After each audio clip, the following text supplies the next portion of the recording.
Hello and welcome everybody to the Disc and Dice podcast. My name is Paul and I am joined by my regular partners in crime, Timmy and JT. How you guys going today? Hello. I'm doing good. Going great as always. Most of the time anyway. But yes, hello. It's good to hear that it's most of the time, JT.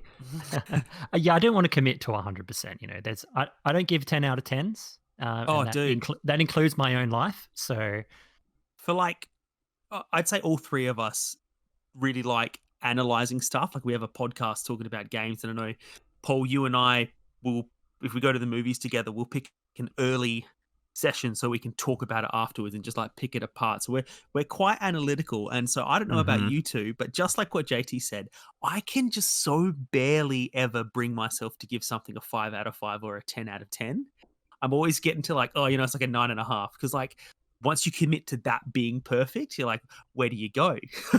There's a whole discussion there about like review scores and things like that, right? Because I get what you mean about the kind of like 5 out of 5 or 10 out of 10. It's got to be perfect with no flaws. But I've seen previously the sort of interpretation that a 10 out of 10 is just like it's like a masterpiece, and that nothing is perfect, but that it's kind of like, you might say something like, it's the best example of this kind of thing, right? So if it's like a 10 out of 10 RPG is like the best RPG you've ever played, but doesn't mean it has no flaws. have you ever given a 10 out of 10 to anything at all in your own mind, at least, Paul? Is there anything that comes to mind that you're like, that's a 10 out of 10 for me? I definitely have. I would say like Sing the Sorrow is like my favorite album of all time. So I'd say that's a 10 out of 10, right? I just think it's a journey. And there are plenty of like movies and stuff that I would just go, yeah, that's perfect. Sopranos is a Yeah. 10. Oh yeah, for sure. Well, look, I was actually going to say one way to get around that, which I think is really good, is as an example, the book reading based social media network Goodreads. They have like you rate the books out of 5, and they don't let you have half stars. It's just 1, 2, 3, 4, or 5. And basically, when you hover over each of the stars, it tells you what that means. And if it's 1 star, it says, I didn't like this. 2 stars is it was okay. 3, it says, I liked it. Oh, wait. Hang on. I might have got that wrong. But the point is, 5 is just, I loved it. 4 is really liked it. I liked it. It was okay. I didn't like it. And because it just tells you what those mean, I find it heaps easier to decide where my rating is, because they have defined what each star means. You know, I never thought we would get a chance to discuss the Goodreads rating scale on this podcast, but I'm so glad you brought it up, because it is my absolute favorite scale for rating anything. And partially that is for the reasons you've explained to me, but also I love that half the scale is not negative. So it's not like a 0 to 100 where 50 and below is a fail. The only bad rating is 1 star, and then you have basically 4 degrees of enjoying it after that. And I just really like the positivity of that scale. You know, if you don't like something, you don't like it, move on. I don't need to hear like the sort of the breakdown of whether you liked it 5 points less than something else. It's just you didn't like it, but if you did like something, I want to know more about that. So I'm all about that Goodreads scale. And that's one of the issues that I sometimes have with review scales, is because, like, especially when you're talking about a movie or a game, people will be like, solid 6 out of... No, they won't use a word like solid 6 out of 10. They'd be like 6 out of 10. It was the worst thing I've ever seen in my life. And it's like, what? What happened to 1, 2, 3, 4, and 5? Like, why is this scale starting at 6 basically? And I think that happens heaps. It does, which is it can trouble you. So that kind of scale sounds a bit more refreshing to hear about.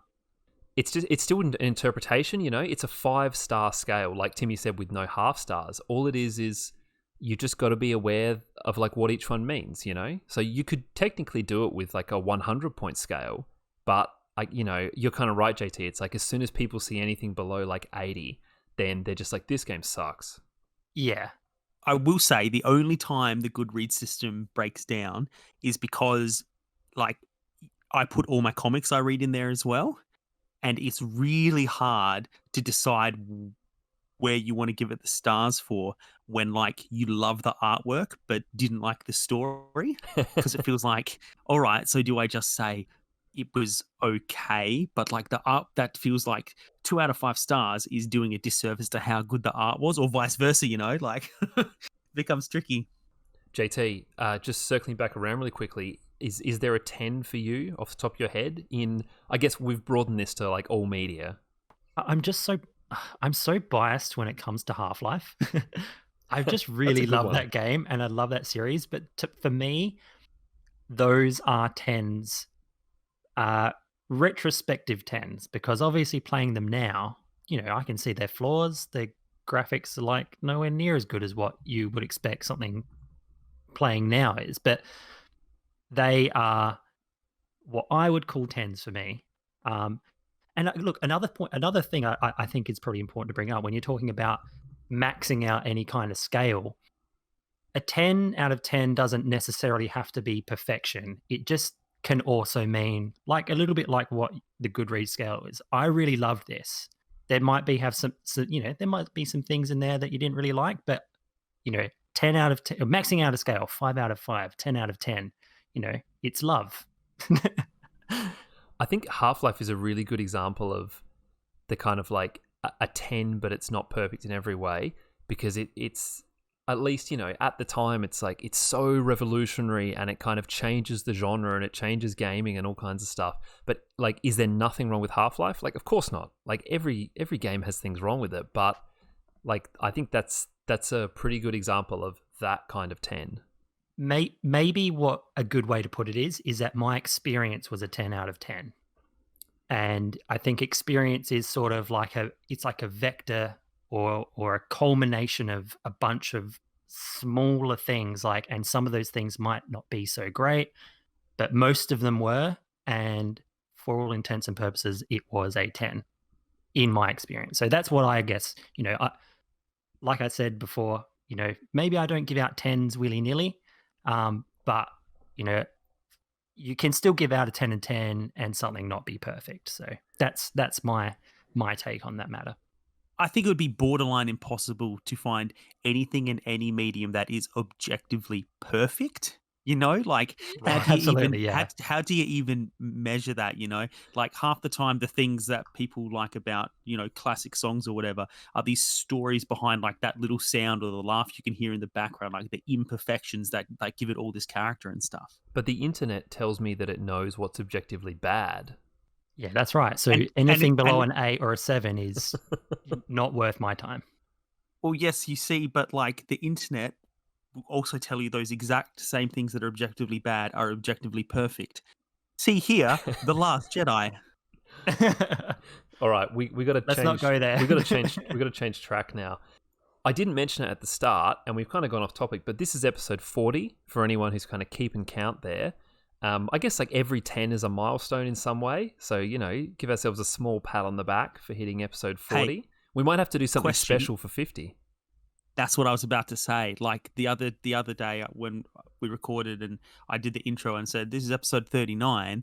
And Shayla was sitting just over there. As soon as the podcast finished, she's like, what are you doing for episode 50?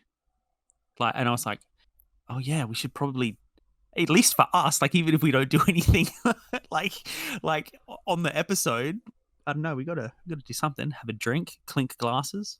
Yeah, a drinking episode, something like that. JT has just pointed out in our Discord chat as we record this that this is actually episode 41.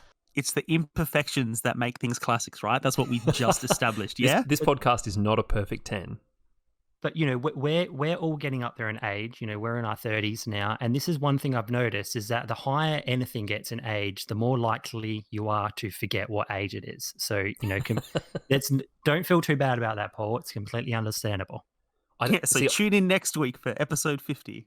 Yeah, I'm a little confused about whether that's a comment about my age or the podcast's, but I think we'll move on anyway. So episode 41, that's where we're at. As always, we've got some games to talk about, so we should start doing that. And Timmy, you're going to kick us off because you've been playing the most fresh, relevant thing out of the three of us this week. Absolutely. I have been playing a game called Grounded, which is by Obsidian Entertainment, known most recently for Outer Worlds, but perhaps more famously for some of the very early Fallout games, and also was it New Haven, New Vegas? What's it called? New Vegas. Fallout New Vegas. Yeah, cool. And it's also on the Microsoft Game Pass as an open beta or pre-release gameplay anyway. And it's really, really cool. I came across this one because the boys got it on the Game Pass, and they were just like, "Hey, look, there's giant spiders, there's giant bugs." Because the conceit of this game is that you've been shrunk down and you're running around in an average backyard. So there's a discarded fruit box, and then ants and a giant grass and like little mushrooms and stuff. But it is essentially a survival game with you know. Scavenging and crafting a la Minecraft, but it looks spectacular.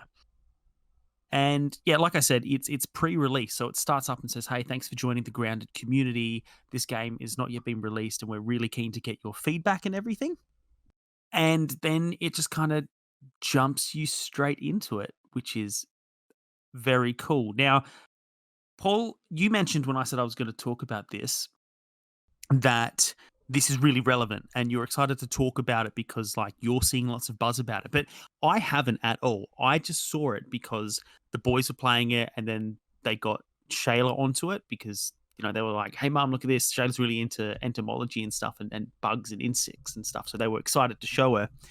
And she started playing it and just like couldn't put it down. And that intrigues me because she doesn't really like Minecraft and stuff, but I saw a lot of similarities. And I was kind of saying, the way you're feeling about this, I think is what a lot of people get from Minecraft to try and, get that understanding. But that's a long way of saying I didn't see any buzz about this. And I'm interested to know what you've been seeing that got you so interested in my having played it. I guess, firstly, Microsoft's been pushing it pretty hard. So in kind of just like media and advertising, it's been all over the place. And I think I could be wrong about this, but it's the first, if not one of the first early access things they've done on Game Pass.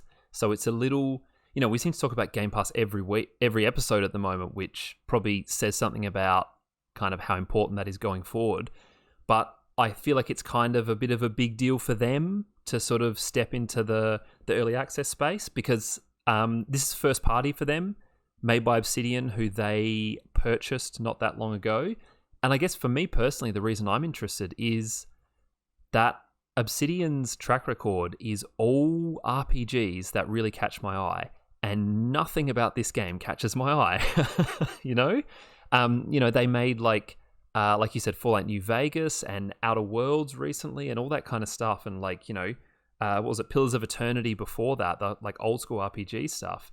And this is such a departure for them in terms of the kind of game it is. And I think the other thing, I guess, is that it's gone out to everyone with Game Pass for free. So I think there's a lot of people playing it who otherwise wouldn't because of that.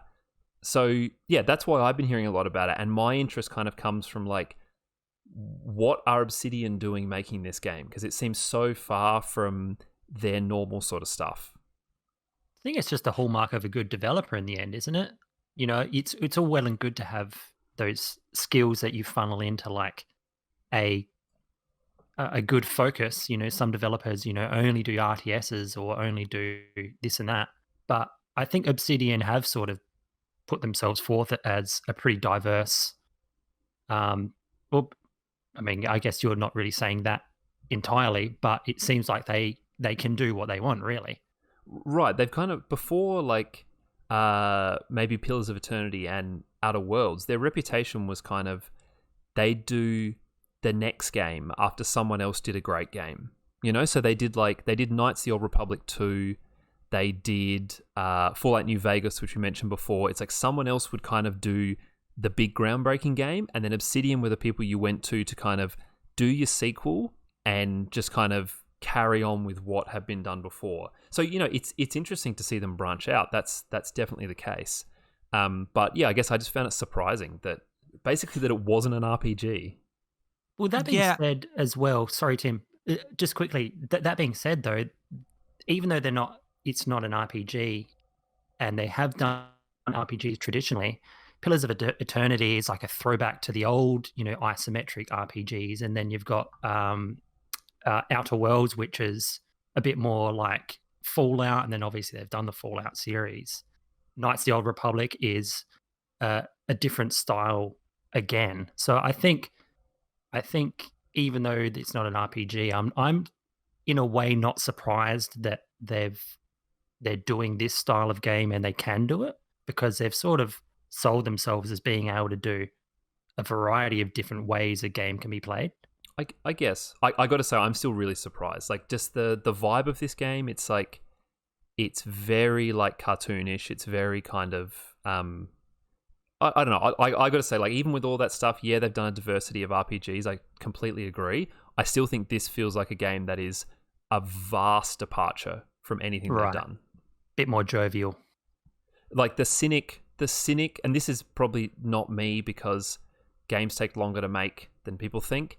Like the cynic might say that it has something to do with them being bought by Microsoft a couple of years ago, but I think it's more likely that this game's been in the works for longer than that.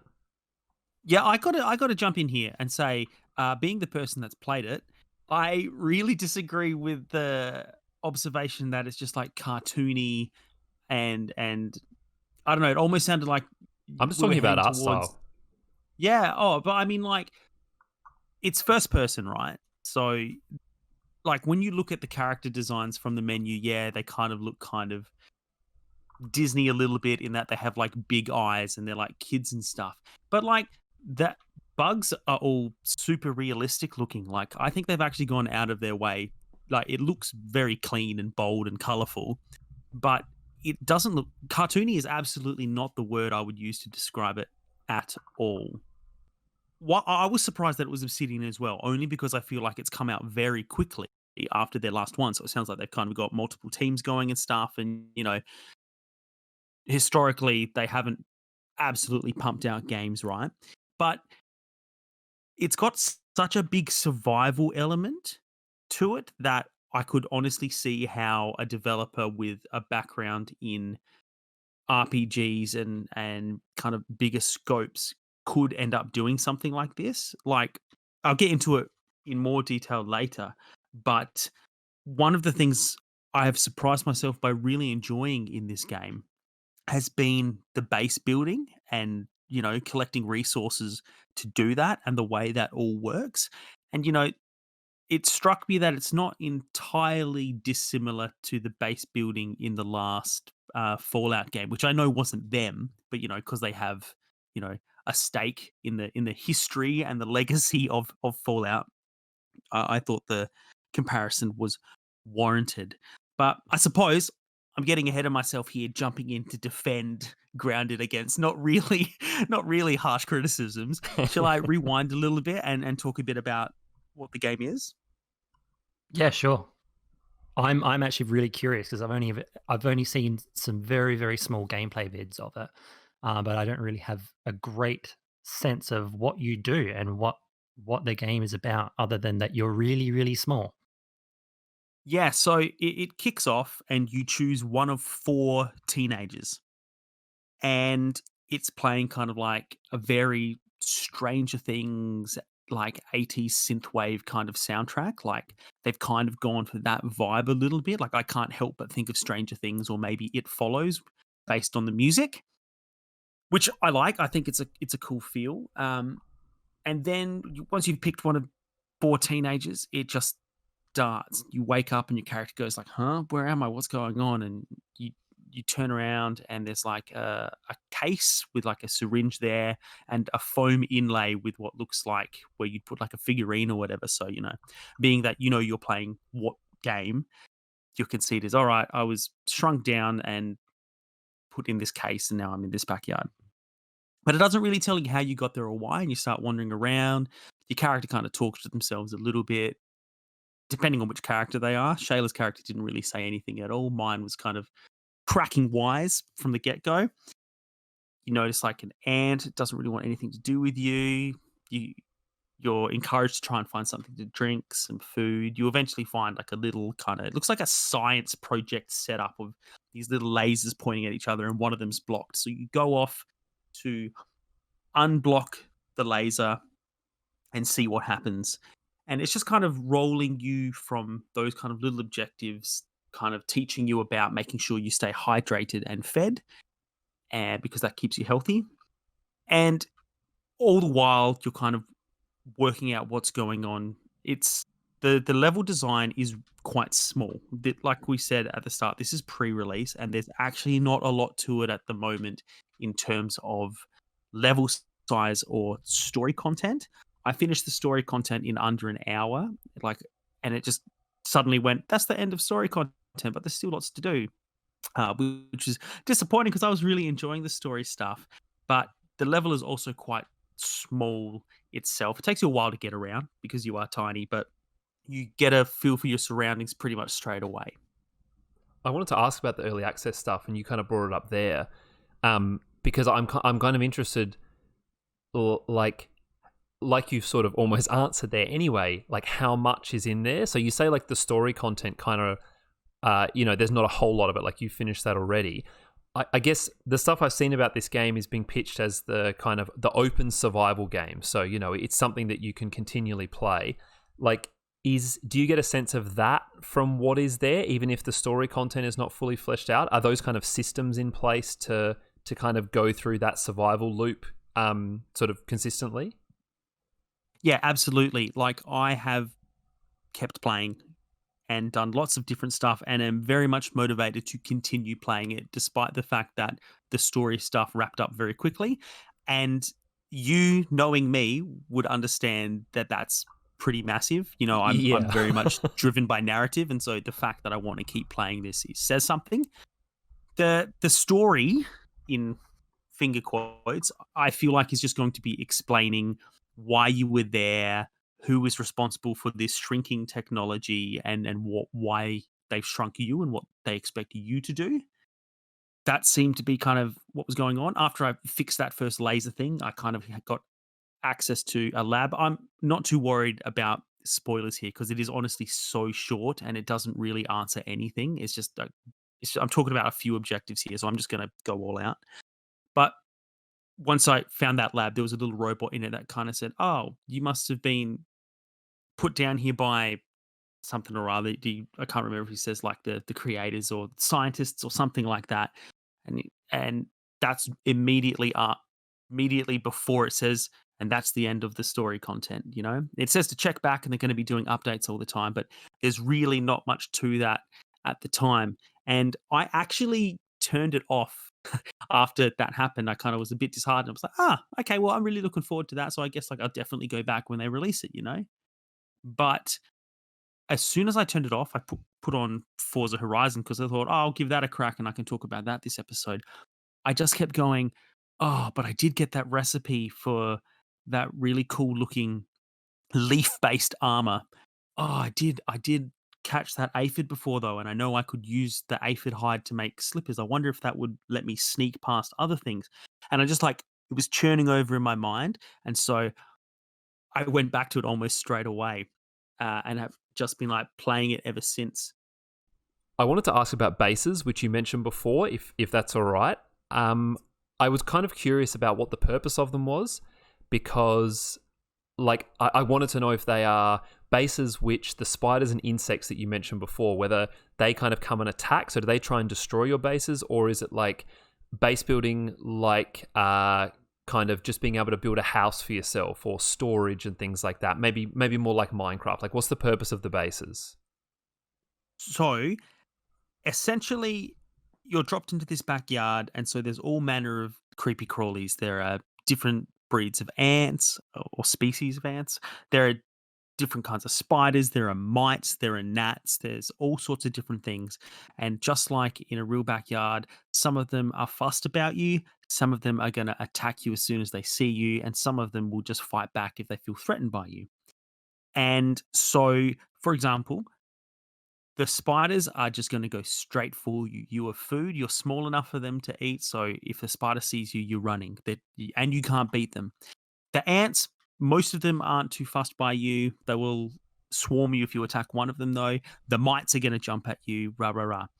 It's also got that survival element. So if you don't find a water source or clean water, you drink too much dirty water, or you run out of food, you're gonna die as well.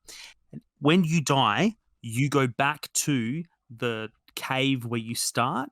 I mentioned that case in the syringe, and it's really not close to a lot of helpful stuff. So what you have to do is you have to build a little lean-to, which is like a little tent thing, and you can set that as your respawn point. And you can sleep there so that you can skip the nights. Right. So it's like the beds in Minecraft. Yeah. Now, you have a backpack which fast fills up. And so you need to learn how to create storage and stuff. And once you have storage, you want somewhere where that's going to be safe. You also, to build a lot of the gear and a lot of the tools and stuff, you need a workbench. So you need somewhere to set that up. And this is where the base building comes into it. I can build a workbench and I can just leave it anywhere. But I'm going to run out of room in my backpack anyway, so I'll probably put a storage chest next to it. And then I might as well start putting up walls and stuff as well, because if I have walls, then I can put up like wall lamps and stuff so that I'm not so impacted by getting dark and nighttime. Some insects and bugs are going to trample through it and not really be too fussed about it. I haven't had anything come and attack it just because it's there, but it's more a place where I keep all my stuff, and I can easily set my respawn point to the lean-to I've built in there. Shayla, for example, who's been playing a lot more than me, has got different bases set up all around the place. Basically, you are so small, there's no real fast way of traveling apart from running. So it's handy to leave equipment and stuff for building or whatnot in these places. So I'm actually really curious in regards to the environment, because there's a lot of open world survival games. It's like, almost like the new big thing that's come out in the last, 5 or so years. But one thing I've noticed is that there's a lot of games that are starting to push the boundaries in terms of the environments that you're in. So you've got your games like Subnautica, where, it's all set in the ocean or underwater. You've got your games like Green Hell, which is set only in the jungle and really, really thick brush. And then you've got games like this that come out that are a bit of a different take, but pushing the envelope again, in that you're tiny and in this environment that's way bigger than you are. But I'm curious, like, how well does it sell that environment? Obviously, it's easy to get game assets and make them really, really big, and then voila, you've got, you're tiny. But what does it do that really convinces you that you're like really, really small? And how does it make you immersed in in being a little tiny little person? Yeah, well, it like I mentioned near the start, it looks really, really pretty, and one of the ways it does that is with its depth of field in terms of the camera. One thing that Shayla noticed straight away and pointed out to me is that when I'm looking at something in front of me, the background goes blurry and like the very far distance stays blurry. But if I stay still and I focus on one point a little bit further away, it kind of realizes that I'm looking to the distance and the focus changes. And again, we're not in that big of an area, right? We're in a backyard. You can kind of see the back of a house. You can't get to it, but it's not too far away. And if I stop, it'll focus on that. And the details on the insects and everything are really nice. It's quite clean lines and very colorful and stuff. So it lends itself very nicely to looking graphically impressive.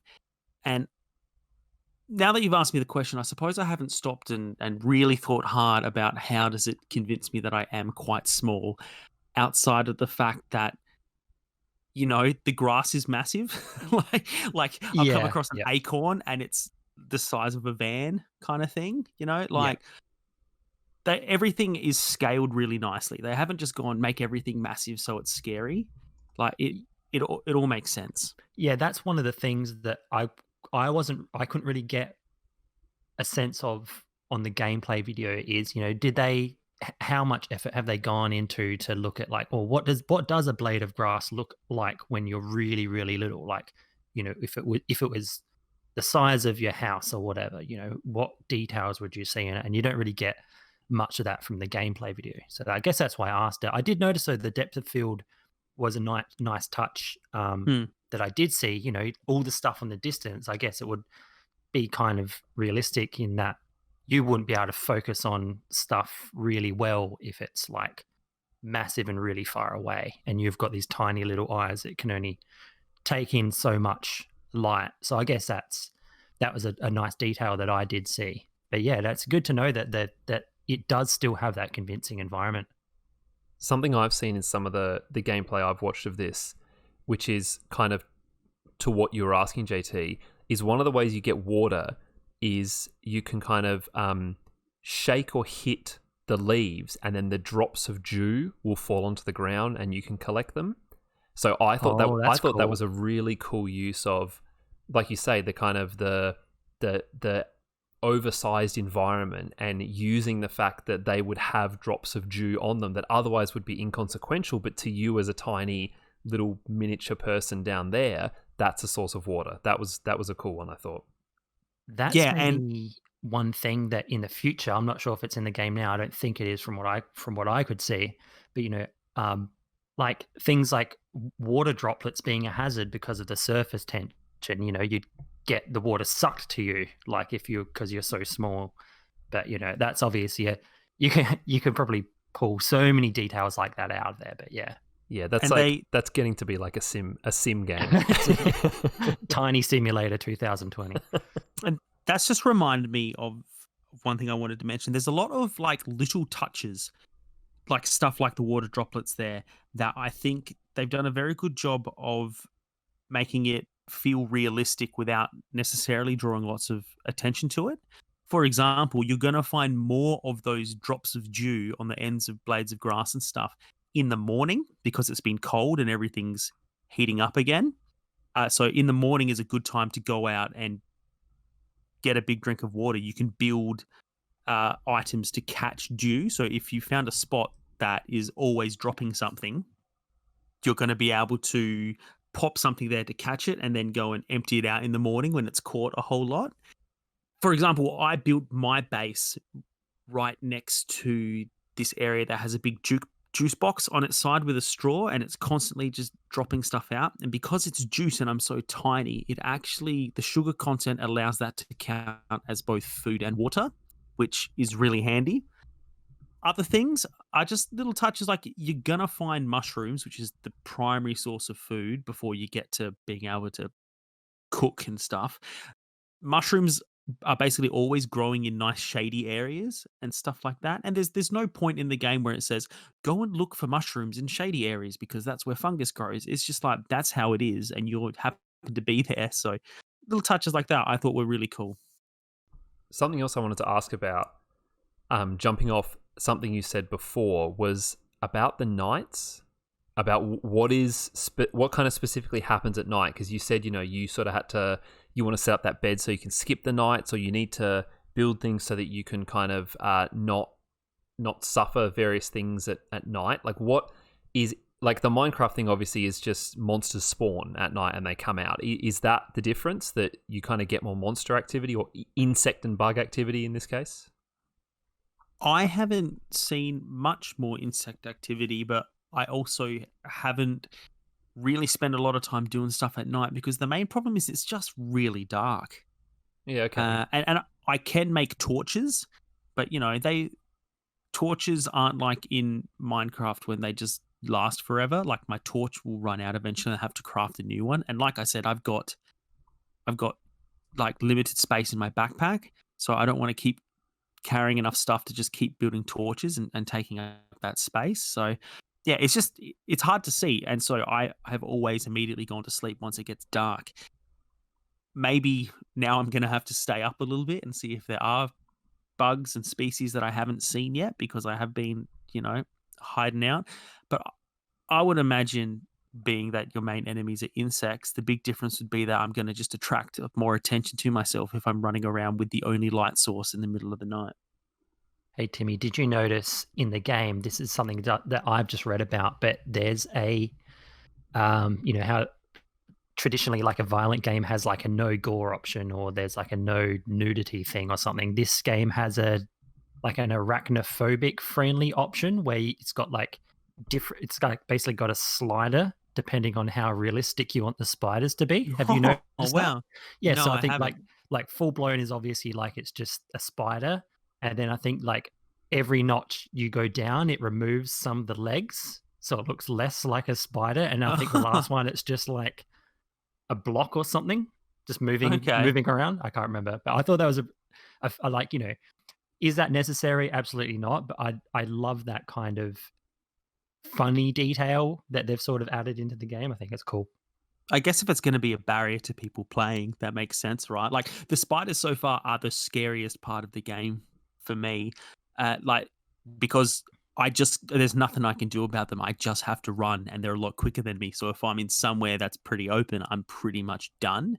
Like I said, because the story content's very brief, and it sounds like there's a lot more coming. Shayla and I have kind of both said that our point we want to get to, where we'll be satisfied before the full release, is being able to physically defeat a spider. If we can do it, then we'll consider the game beat as far as it is so far.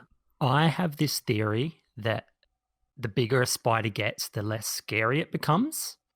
In terms of like, if I saw a huntsman that was like the size of a car, I would be less scared because it's like, it's basically just an animal, huge animal at that point.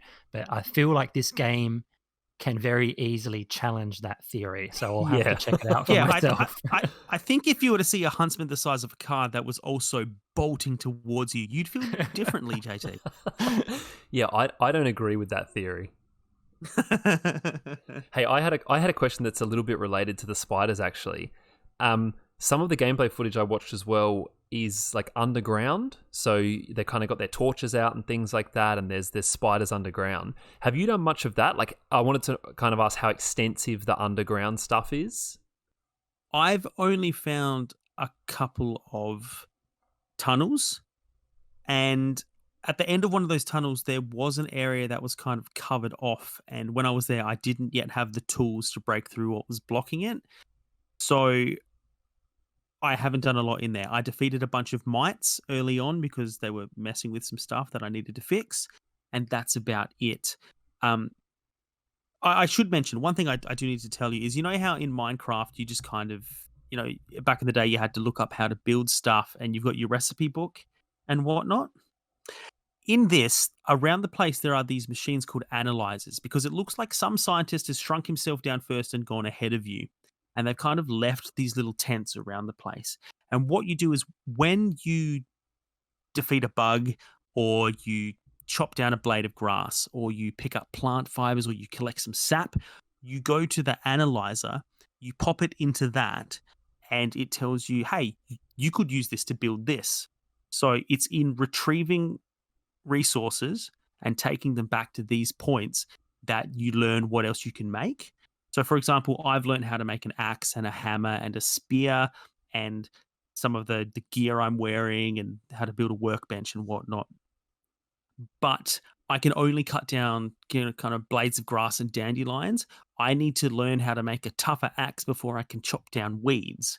And then once I've chopped down weeds, I'm going to be able to build like a roof for my base, which I can't do yet. And I assume it'll also say other stuff, and then it'll keep upgrading.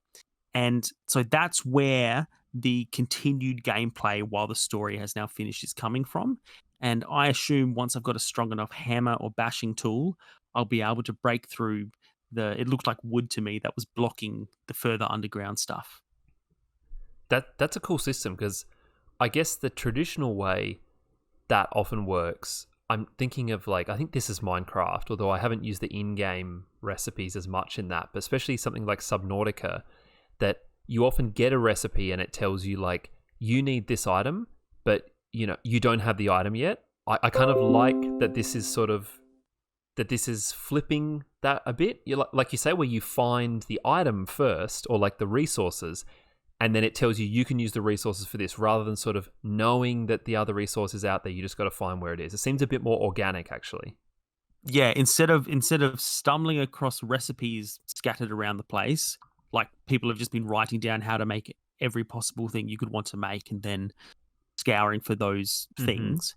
Instead, you find the pieces, or at least one piece of it, and you take it to the computer and it says, this is a plant fiber that you could weave together to make woven fibers. And then I do that and I can analyze that again. It says, now you can make this, that kind of stuff. I really liked that mechanic as well. It felt organic to me. Like, you have to accept the conceit that someone has left computers around that just can analyze any kind of substance. But again, it's got that kind of 80s fantasy science feel to it. Right. I think, yeah. And it's a video game. Yeah, there is that too. But yeah, that's cool. Yeah. So, like, I think anybody who's got Game Pass, it's worth checking out. Like, if only to play like the half hour to 45 minutes of story content there is, you'll know whether you like it or not after that. Again, my biggest endorsement is that I don't really care about games after the story has ended. Like, even in games where the main story ends, I'll do the side quests, but if it's just base building, I'm kind of out.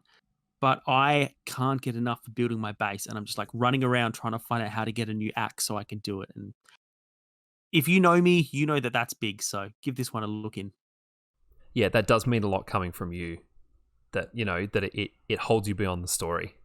But speaking of stories, I have been playing something that is very, very heavily story and narrative based, which is the Telltale Walking Dead games. Now, probably 2 or 3 episodes ago, I spoke about these because I'd started playing Season 3 after a very big gap between playing Season 1 and 2.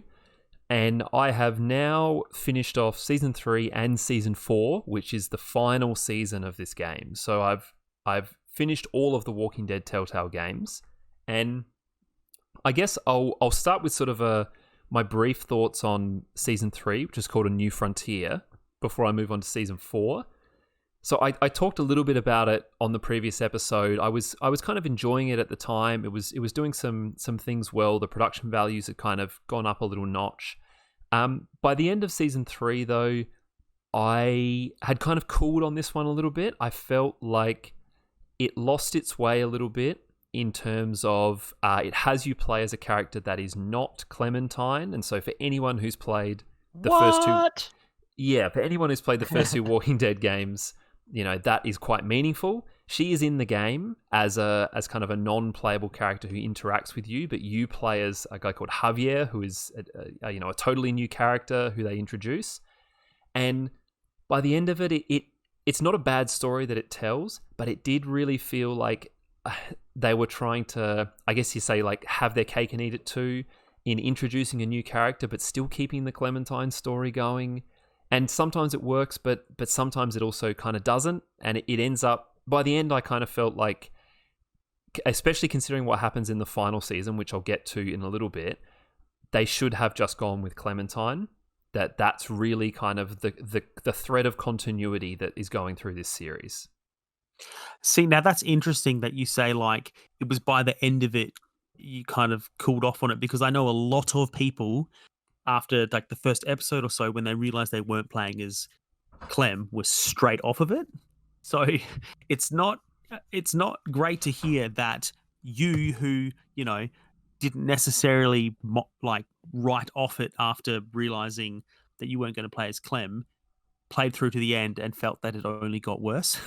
But at the same time, I suppose Clem was a very central character, but not a playable one in the first game. So maybe they thought, we need to keep moving it along. That's true. I don't know. I wanted that as well. Like, new playable character in every game. Maybe that was the idea, and Clementine would be somehow involved. I think I probably would have enjoyed this game more if they had just moved, if they had either stuck with Clementine as the character, or they had just gone in a completely different direction. I don't necessarily think that, it's like I said, it's not kind of a bad story or a terrible game. It just feels like they're stuck between trying to do both things. Like I guess people who went off it right at the start because it wasn't Clementine, like, I was never going to do that because, like, as much as I'm a fan of the character, what I'm really a fan of is like the Telltale story. So if their decision had been to not tell Clementine's story anymore, I'd be happy to just go with that if that's where the narrative goes. But by trying to do both, I think it just doesn't work so well. The other thing about season 3 that also is not quite as good is the kind of choices you make, which is such a huge part of the Walking Dead games. And this is kind of hard to describe, but I think that the choices you do make in the game are a little bit too transparent compared to the previous games. We've talked before about how season 1 and 2 had that perfect illusion of choice. So you were making decisions in the moment, and it wasn't obviously clear what was going to happen. And by the end of an episode, you felt like the things that you had chosen really mattered. And almost the whole thing is kind of chaos, right? That, you can't control where it goes. And at the end, you get an outcome that you feel responsible for, even if the game has kind of tricked you there. Season 3 has too many choices which feel very contrived, and they are choices where I could immediately see what the game is trying to do, rather than being a choice that you kind of make in the shoes of your character. It would be a choice that is given to me, and immediately I'm like, all right, okay, so I can see like the two paths here. Like, this is obviously what the game is trying to do. I'm trying to do this without spoilers, which is, a little bit difficult because I don't want to, the game is 99% narrative, so it's kind of difficult to talk about specifics. But I feel like you're being successful at that. I'm engaged. Okay, all right, that's good. I'm engaged, but I still have no idea what could possibly be going on, so it's good. The other thing that it does a couple of times is it gives you like a big choice, and you pick, or I picked one option, and then the game very, very quickly just pushes me back towards the other. And this was the thing that the first two games did so well, right? Is that everyone ends Walking Dead Season 1 at the same point, and you don't feel, you feel like your choices mattered, but really, if we're being honest, they're just tricking you the whole way along, and they're guiding you through here, and it's just a very well constructed kind of set that you're moving through. Season 3 just doesn't have that. It feels like when I strayed from the path, the game kind of took like a hard turn to bring me back. It's like, you chose that choice, but we really want you to end up here. There's a specific thing where there's a character that the game really wants you to romance, and I just didn't romance that character as Javier, who you play as. And then multiple times it kind of puts me back in situations where it clearly wants me to pick the romance option. And when I don't, it kind of then shoehorns me back into another choice like that afterwards. And it just doesn't have the elegance of the previous games, if that kind of makes sense. Like, you get funneled back to decisions that the game obviously wants you to go to. Like, there's locations where it's, you have a choice to go to this place or go to this place. And if you don't choose place A and you choose place B, 30 seconds later, you've got a character telling you why actually you have to go to place A. So, like, why give the player a choice in that situation? Okay, that is really disappointing to hear.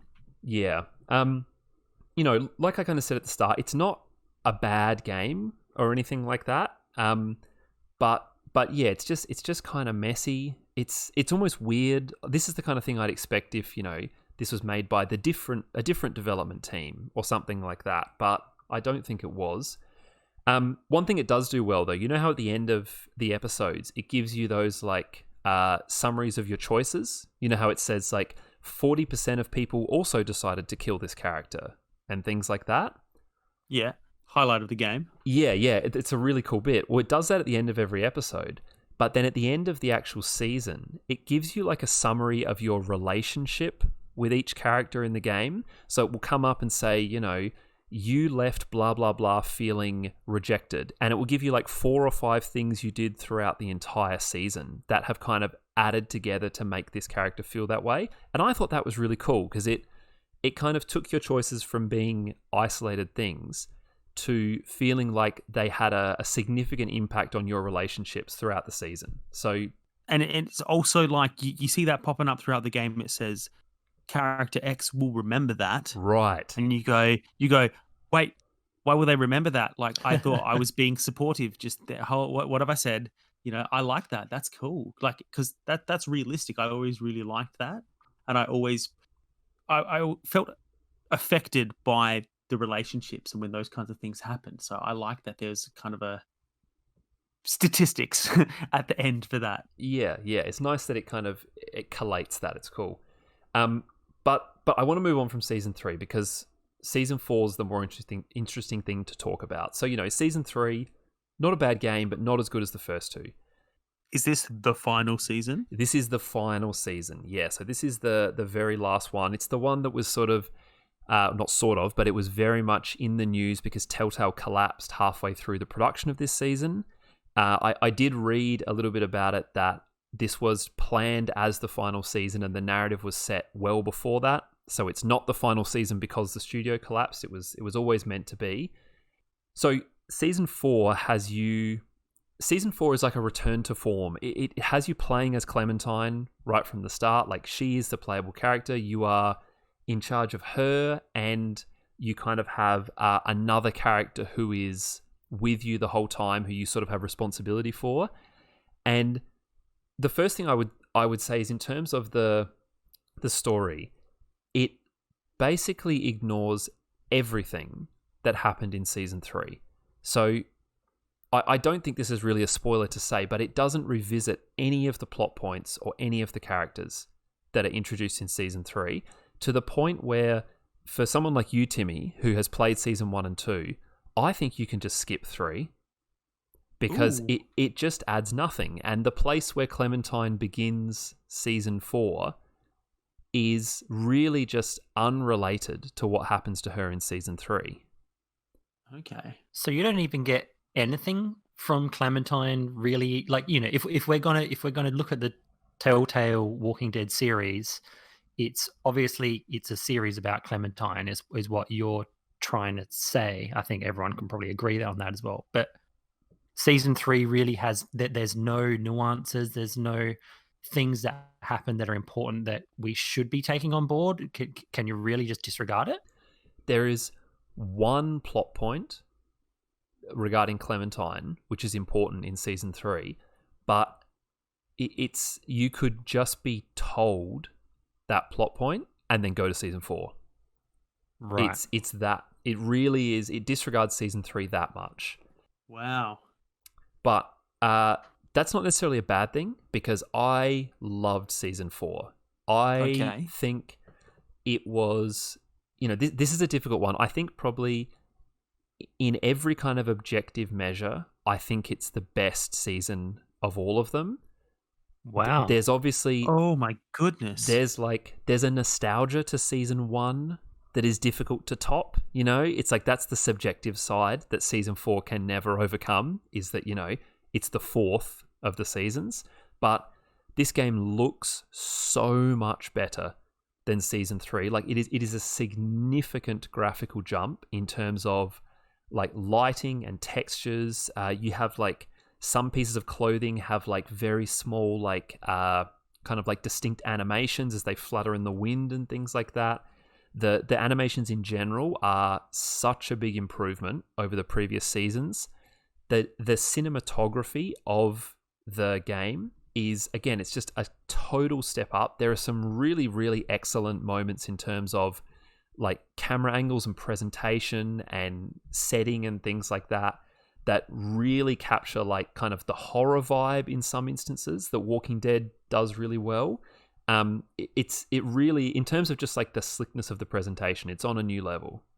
Hey, I need a little bit of a very quick crash course on, because I remember I have not played the games myself, but I have watched a certain YouTuber do it, not Rad Brad, play, I think, through the first 2 seasons. Now, if I'm remembering correctly, the seasons have episodes in each one, right? Yes. Okay, and how many were in each season? So every season has 5, except for season 4, which has 4.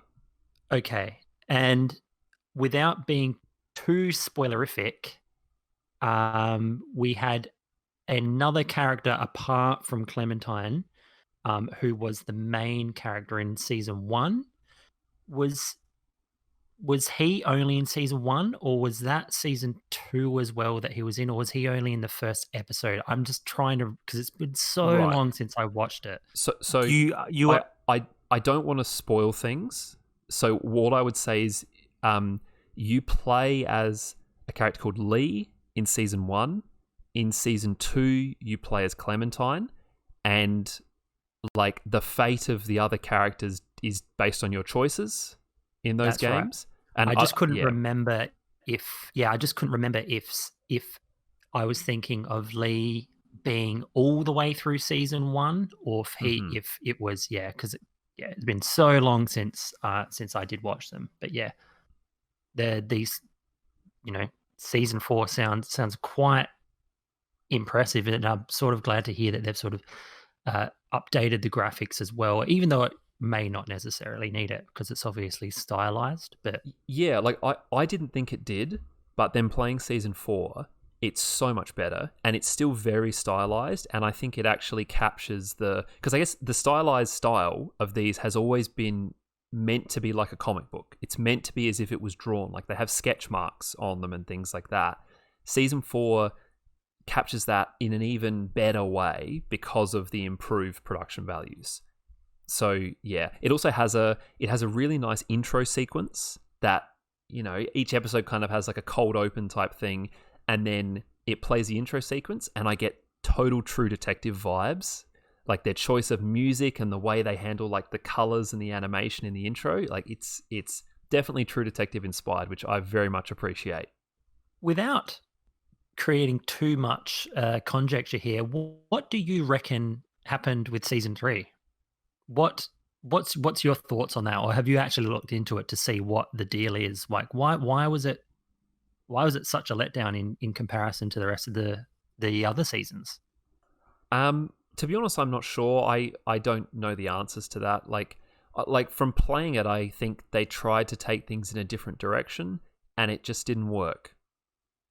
Is like the simplest thing. They tried to introduce a new cast of characters and move things away from the story they were telling, and it just wasn't as effective. And I wonder whether maybe not as well received commercially as well because of that. So, season 4 feels more like it's a sequel to 1 and 2, really.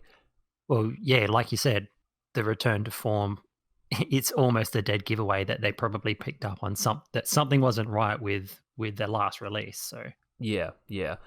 In terms of things in season 4 as well, some of those problems from season 3 are not present here. So the choices, that illusion of choice is back. So everything is so nicely linked together that you end up with, I guess I would say, the unintended consequences that you had from seasons 1 and 2, where you are not you're not choosing all the time to kill this character or not kill this character. You're choosing to do seemingly unrelated things, which when they add together, they result in character A being killed or character A not being killed.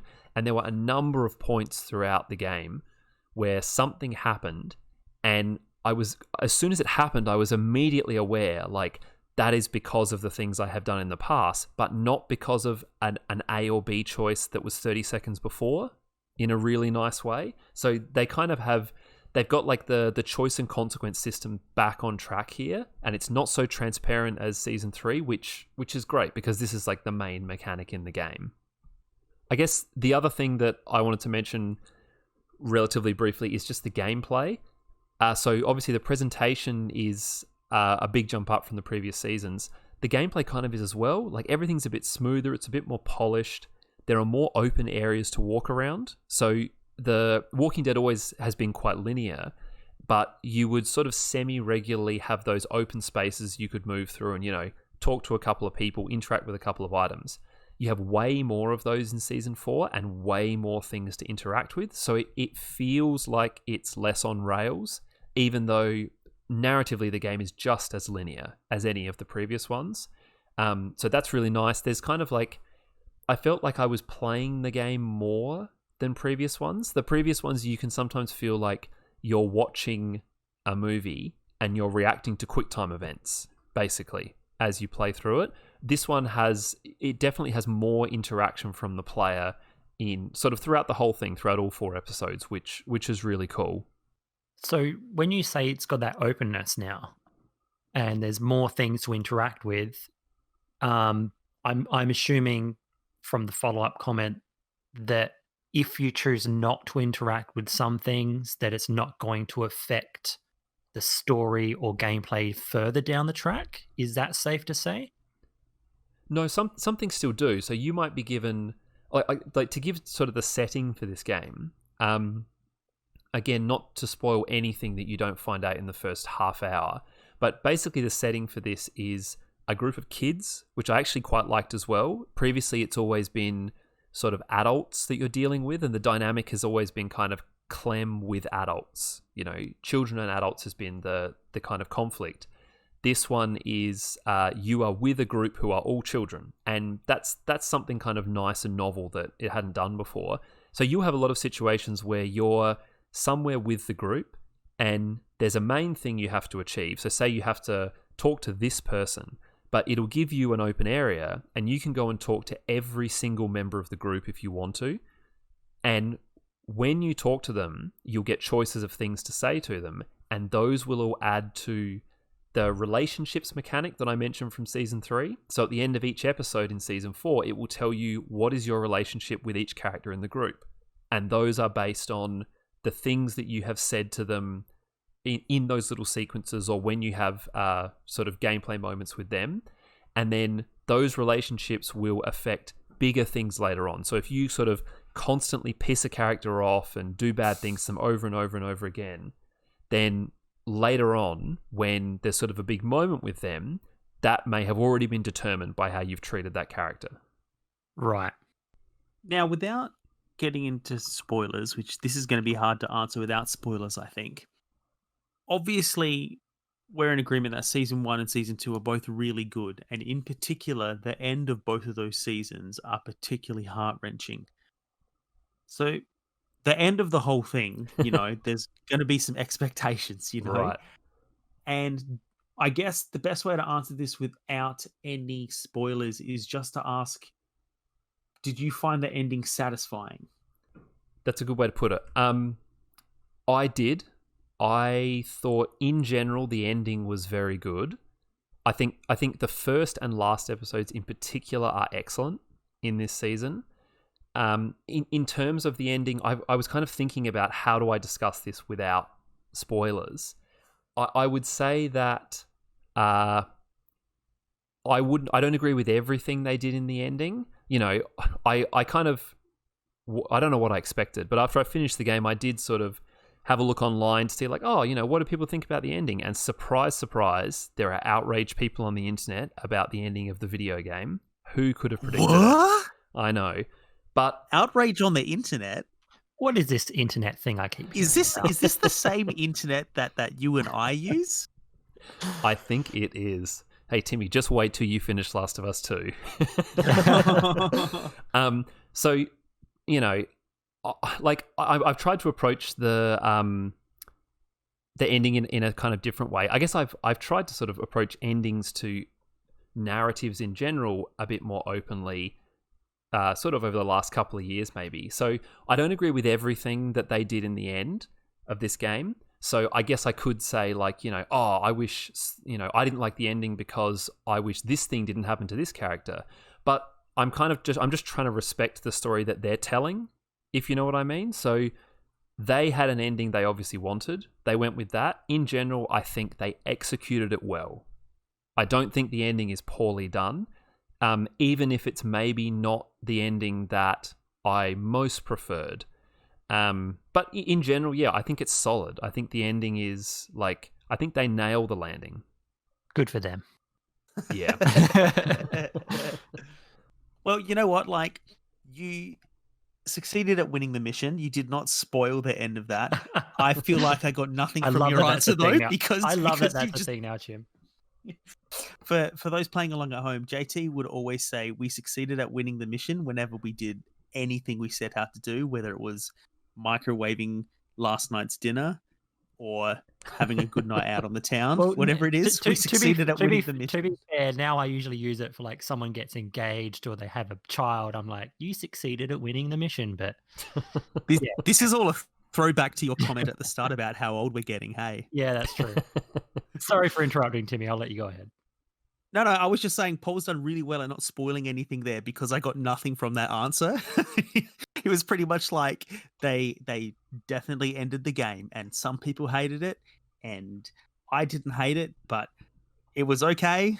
So Yeah, I guess like to briefly like expand it. Like I guess what I mean is like I think there is a tendency nowadays, maybe all days, but particularly it seems now, to approach these stories as fans. So if the character you barrack for doesn't get the ending you want, that means story is bad, rather than, story is a good story and it's not what I would have done. And I guess in some ways that's the case here for me. I feel like, oh, that's probably not what I would have done, but that's the story you told. And in terms of just the craft, yeah, you did a good job. Respect the story, guys.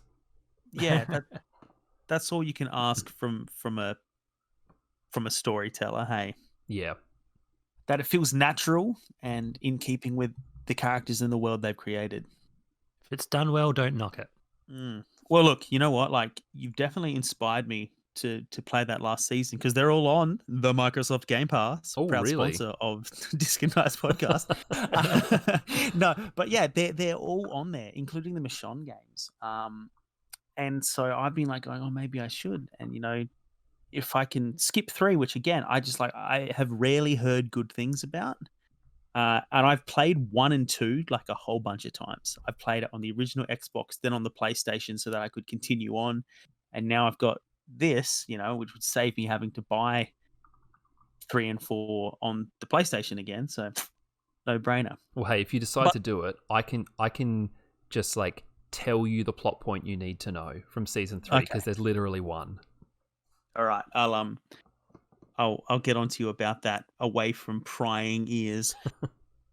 But hey, during the week, I just wanted to mention we made a bit of a song and dance on our social medias about having joined a Discord server where listeners and fellow gamers and stuff can get in touch with the podcast. Now, I mentioned in there, I gave everybody a bit of a download about what we're going to be talking about this week. I said, hey guys, here are the games we're talking about, and also this is what we're going to be discussing. If you've got any thoughts or questions you want to share, hit us up and we'll talk about it. And our friend of the show, Rogan Josh, actually had a question about The Walking Dead. So he said, the Telltale games are well known for being easy platinums. Do any of you guys care about achievements or trophies in games? And now that could just about be an episode in itself. Good question, though. But yeah, it is. Thank you, Josh. And if you want to join the Discord server and ask questions, know what's coming up, the link is in our bio on Instagram. It's also in our latest post on Facebook as well. So get in there.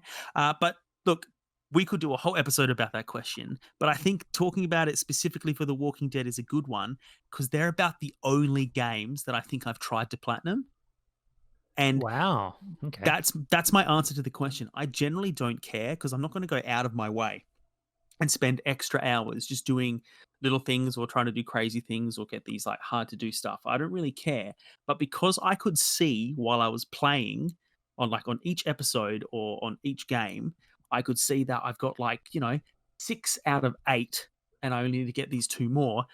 I remember that and that seems achievable. So I absolutely go for it. So when it's looks like I'm going to be able to do it, I'm all in for it. But unless I can see, I'm not far from the end, I really don't care too much. How do you guys feel about it? So back, if you can remember, all those eons ago when I was moving alphabetically through my Steam library, one of the things that I was also trying to do was to try and get all the Steam achievements.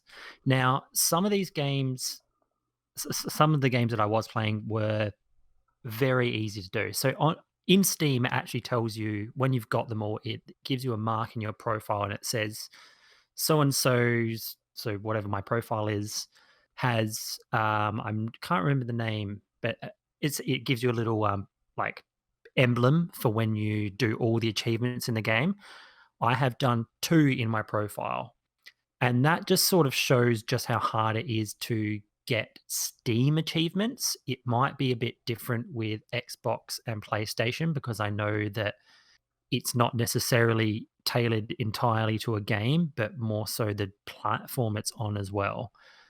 So I do try and get some of those achievements, but as far as PC gaming on Steam goes, I have given up on it because I know that I will for the majority of the games I have, I will never ever be able to get a what you would call a platinum award for getting all the achievements, especially when you like when I was going through them, when I got up to Age of Empires, I was like, cool, I can probably do a lot of these. A lot of these are to do with the campaigns. And it's got stuff like 500 multiplayer wins. And it's like, I'm probably never ever going to play that amount of games in my life, let alone win that many games. So the minute that I know I can't get all the achievements in one game, I'm probably going to stop going or stop putting importance on getting the achievements. But it is different when I play a game on Xbox because though the achievements are a little bit more reasonable, for some reason Steam has games that just are ridiculous. There's just some, because I think it might be because like there's a lot of indie developers releasing their works on Steam, and so they're like, cool, let's put this really ridiculous achievement in that only like, and it also tells you how many percent of the people who own the game have that achievement. So there's sometimes it's like 0.0001% of people have this. So that straight away tells you it's more or less impossible to get. So that's my take on it being a primarily PC gamer. But like I said, I think it really depends on the platform you're playing on. Like what's your experience, Paul? What's your take on achievements being someone who plays on both PC and console probably almost equally? I don't know if I agree that they're different like that on console and PC. I think if a game's on both, even on Steam, the achievements are identical. I think they just port them across from my experience. Age of Empires, though, you're right, Age of Empires has particularly insane achievements. It has so many of them, and they're never just like, oh, win one game with each empire. It's the kind of stuff you said, it'll be like, win 500 games with every empire, and things like that. It just requires you to sink so many hours in. But broadly speaking about achievements, I have to say I really don't care at all. Like, I used to care a lot when I was younger, when like I had when I first got like a 360 and Xbox had kind of introduced achievements and they were like the new big thing. I used to really care about trying getting them all, but like I don't really anymore because I see them as a bit like the kind of mindless collectibles that fill every Ubisoft game. So I'm not really interested in getting them in that sense. I do think they can be interesting to guide you towards either different parts of the game or different kinds of play styles that you may not have done before. So I think particularly in like strategy games, often like something like Stellaris. Stellaris has a bunch of achievements which are just for like doing a weird thing in a game. So it will be like to play as a specific empire and build this specific thing while fighting with these kind of weapons. And I actually quite like those because they make you approach the game in a unique way. I'm not really a big fan of achievements which are just collect 100 of these, or which are, the Walking Dead ones are mainly just finish the game. I think overwhelmingly it's just you get an achievement for every chapter of the game and then you're done. Like that kind of stuff, I'm not really interested in that. Yeah, I actually didn't really think about the fact that some achievements, like you said, they do push you to almost play the game in a way you probably haven't previously thought about or done before. Yeah, like in stuff like Age of Empires and Civ, I like the idea of trying to get the like win one game with every leader or every empire, because then it's like, oh, I've tried a full game with every person in the game. Like that's a cool thing. But it's a good way to track how much of the game you've experienced, I guess, in terms of the content that they've put into it. Yeah, totally. But then when Age of Empires tells me, okay, go and win 500 multiplayer games with every individual leader, it's just like, I'm not doing that. Yeah, how am I meant to do that when I'm getting steamrolled by standard AI? I guess, like, thinking about achievements while we've been talking, I've found that I think I tend to use them more as, notifications of how much I've done. Like, I don't go, I'm going to go and make sure I get 100% of all the collectibles in Uncharted or the Tomb Raider games. But when something pops up and says, you've collected 25% of all of the collectibles, I go, okay, cool. So that's kind of how I'm tracking for those, like I like the information popping up. I'm psyched that I got it, but it's rarely going to make me go, I got to go get it, Hey, one thing I should probably throw in there in terms of achievements and things is that, like my habit of playing on a higher difficulty when there's an incentive, I will absolutely hunt down an achievement when I know I'm going to get something from it. So Steam, you don't really get anything. It doesn't give you points for your Steam profile. It really has nothing other than the percentage of achievements you've got for the game. But in a platform like Uplay, which is Ubisoft's platform, they actually have this thing where getting achievements wins you. They're called like Ucoins or Uplay coins that you then spend to buy things in game. Now, look, obviously those things could have just been available in game for me to have, but I digress. The fact is that they aren't, and for me to get them, I need to get an achievement in a game. Usually they're not too difficult, but it's a way for me to engage with the achievements because I'm actually getting something for them other than I've completed this achievement. And so I'm quite willing to go to great lengths if it means I'm going to get something, say, for my game or some kind of thing that I can display, like a trophy. I know that PlayStation has trophies or collectibles. I'm not sure if it's an actual physical, like 3D object or something that you display. I'm not sure how that works. But if there's something more than just you got this achievement, then I'm going to be more inclined to go for it. And so that's one thing I wish Steam had is, maybe they could make it so that, each achievement gives you a chance to unlock a Steam trading card, or getting all of them for a game gives you a Steam trading card deck or pack or something like that. I'd probably be more inclined to go running for them because there's an incentive there, right? Hey, I'd be all in if it got you Steam trading cards because those are real money.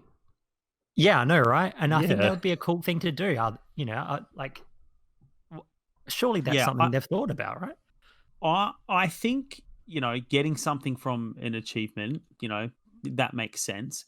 And I think the kind of like when you get I don't know how it works on Xbox or the Steam ones, but there's a difference on PlayStation between like the achievements you can see, which are normally just what you get for finishing the game or portions of the game, percentages of the game.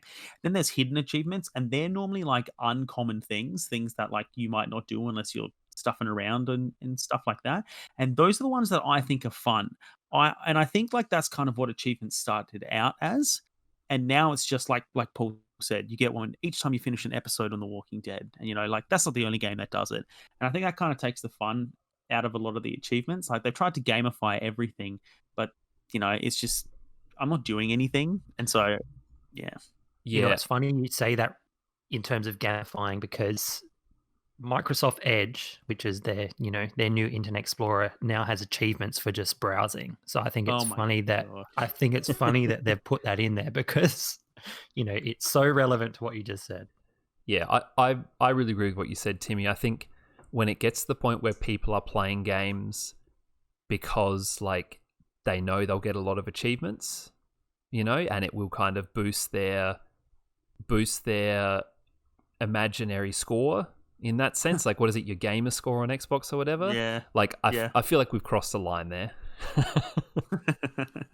Yeah, I suppose like, some people like that, and I know people that want to platinum everything they play, and you know what, that's fine, and it gives them like a tangible measure of how much of the game they finished. So I can understand people being completionists, but I think even in their case, stop given away the ones just for finishing the game and see if people really want to do it.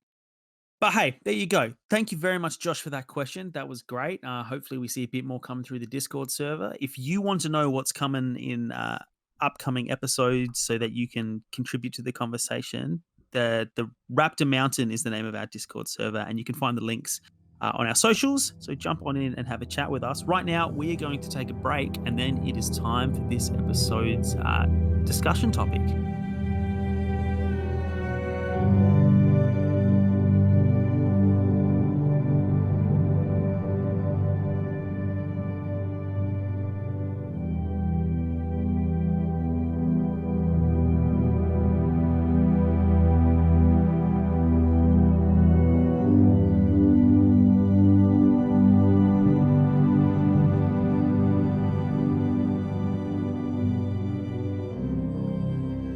Alrighty, we are back, and it is time for our discussion topic for this episode. And now, to give you, the listener, a little bit of insight into how the podcast sausage is made, Paul has this big list of discussion topic ideas that he's come up with or that we've sent through.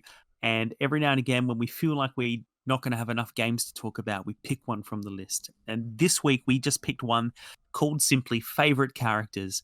And in chatting with Paul in the break, we discovered that both he and I kind of just made a list of what we think is interesting ways of doing characters and different types of characters rather than necessarily our favorites. So I think that's how we're going to jump into it. JT, I think you were taking a break, so this is all being sprung on you. So I hope you're ready just to talk about some interesting characters. Always ready to talk about characters. All right. Now, I guess like I made some notes, not heaps like me. I normally come into these things ready just to riff, but I wrote a whole bunch down this time, and I've kind of put it down on like a scale, starting with like the kind of blank canvas characters and going all the way up to like very much structured characters.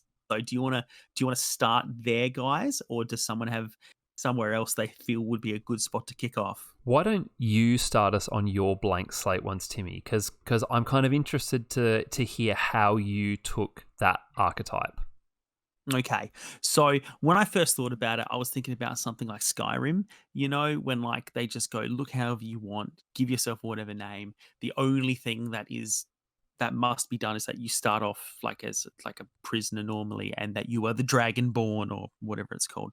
But I felt like RPG, the whole point is to do your own thing, so there's not much to talk about there. The one that I thought would be really interesting is the Stanley Parable, and it's right at the end of my spectrum because the character is blank, but it's also essentially you because there's no image. Sure, it says you're Stanley, but that's really just so the narrator has a name to say.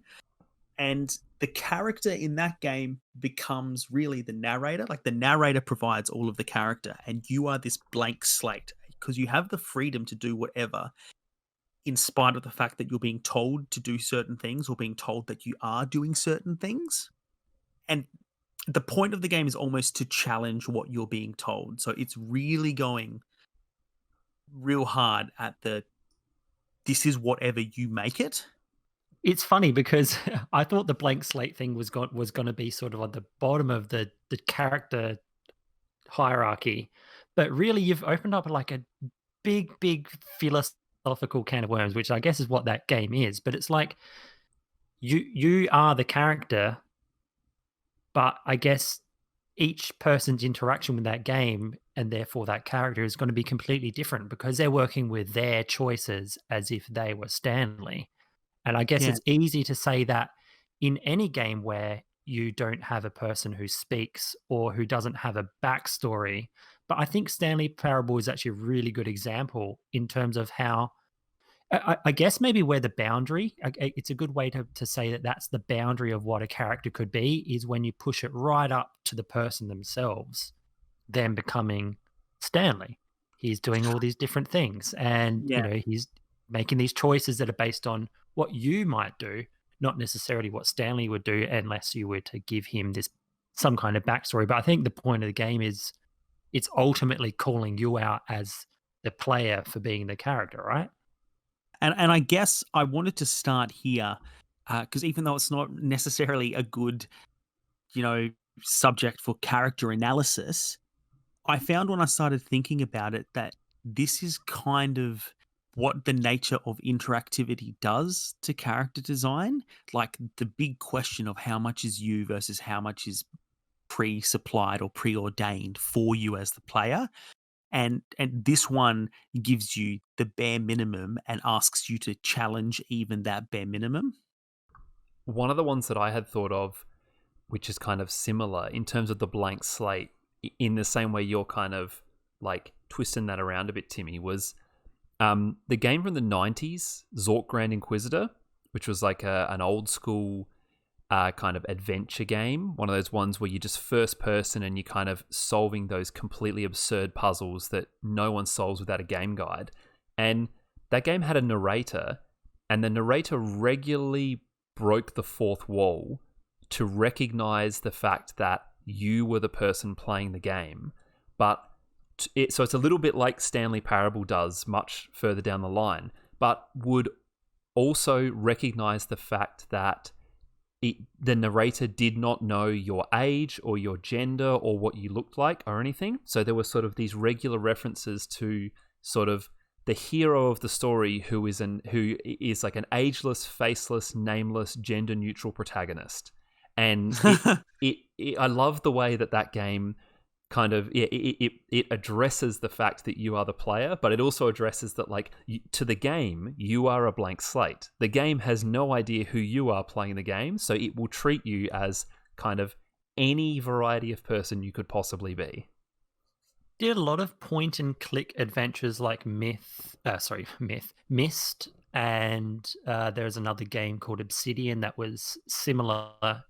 Did they all technically follow that regime of the obviously Zork called you out and actually broke the fourth wall, but I seem to recall in Mist you're never really identified either. No, but I think Zork was kind of like, Zork is basically a comedy, and I think in many ways the joke is like about that genre. Right, okay. Yeah, like Mist, I don't think Mist has a narrator, and as much as Mist is kind of that weird kind of absurd adventure game, the Mist isn't a comedy. Mist sort of takes itself seriously in that sense. Yeah. It's just, again, it's positioning the character of that game as you, like you're communicating with the guy through the book and he goes, "Friend, thank goodness you're here," or something at the start, Right. So yeah, that I guess that is a true blank slate, because you're not given a name, you're not given an appearance, and they don't put any words or thoughts in your mouth. The other thing I just wanted to add on the blank slate, Timmy, you mentioned the Skyrim thing at the start. I completely agree with you that there's not a lot to talk about on those, but I did want to just mention that I think if we're talking about the blank slate that lets you build a character from the ground up in kind of any way you want, I think for me the Elder Scrolls games and the Fallout games are probably the best example of that kind of blank slate, where it's like a world is presented to you and then you can role play whatever kind of character you want in it. For me, those are the best for that. I agree. I'm a bit more lukewarm on the Bethesda games in general. And I think those games do what you're talking about, because you can play them however you want and completely ignore the story. And in that case, you are absolutely right. But in both Skyrim and the latest Fallout, if you do like just the bare minimum of the story, although you are whoever you want to be, you still always end up being like the savior of that story, and not through your choices. They're both like destinies, And I think the being destined to be this dragonborn person, or there's the thing about your son and you being frozen or whatever in Fallout 4. It takes a little bit away from that blank canvas thing. It's kind of like I can't remember what game it was. Maybe when we were talking about Destiny style games, Paul, you were saying how like it's this big world with everybody in there, but everybody is the hero of their story doing the exact same thing. That's kind of what I'm thinking of. But credit to those games. I know I have friends who have sunk hundreds of hours into Skyrim without ever touching the story, so it can be done. Yeah, I was going to say, like, that's what I did. And so, like, I Yeah. probably played 100 hours in that game and I was never the Dragonborn. So, like, I think those games give you the freedom to do that. And that's a little bit of, almost a little bit touching on, your traditional role-playing elements from pen and paper games as well, when Right. it's ultimately what you want to do. You're a ranger or you're a champion fighter. There's obviously some connotations that you can pull from the names and the pictures and the abilities of the characters themselves, but ultimately you are making the decisions, and it is that blank slate aspect of the game, right? Yeah, I guess, like, in comparison to a game like Witcher, there's our Witcher reference. I'm sure it'll come up again. I feel like you can play those games without ever touching those main stories. In that sense, like, they give you that role-playing freedom. Whereas a game like The Witcher, if you chose to never do the main quest in The Witcher, then you'd probably have to stop playing that game after a few hours, because there's no progression that isn't tied to that, which is, it's not a criticism of that game. It's just like, it's, as much as it's an open world, it's quite linear in its focus on, like, your character's role. Well, he's established, right? There's an established backstory. There's an established story that's going on around him, and there's an established demeanor to the character as well, which is probably, the more so the most important part, is that there's a way that Geralt acts, regardless of what you do in the game. There's always going to be a cutscene or something that pulls you back to what's important to the narrative. Right. Now, well, that's what I kind of wanted to. I wanted to kind of segue that, with that reference, kind of what you're bringing up there, JT, into, like, I don't know, maybe the next step in that, Geralt is perhaps the example of a character that is set in some ways, but I feel like you have some control over his actions, but not in others.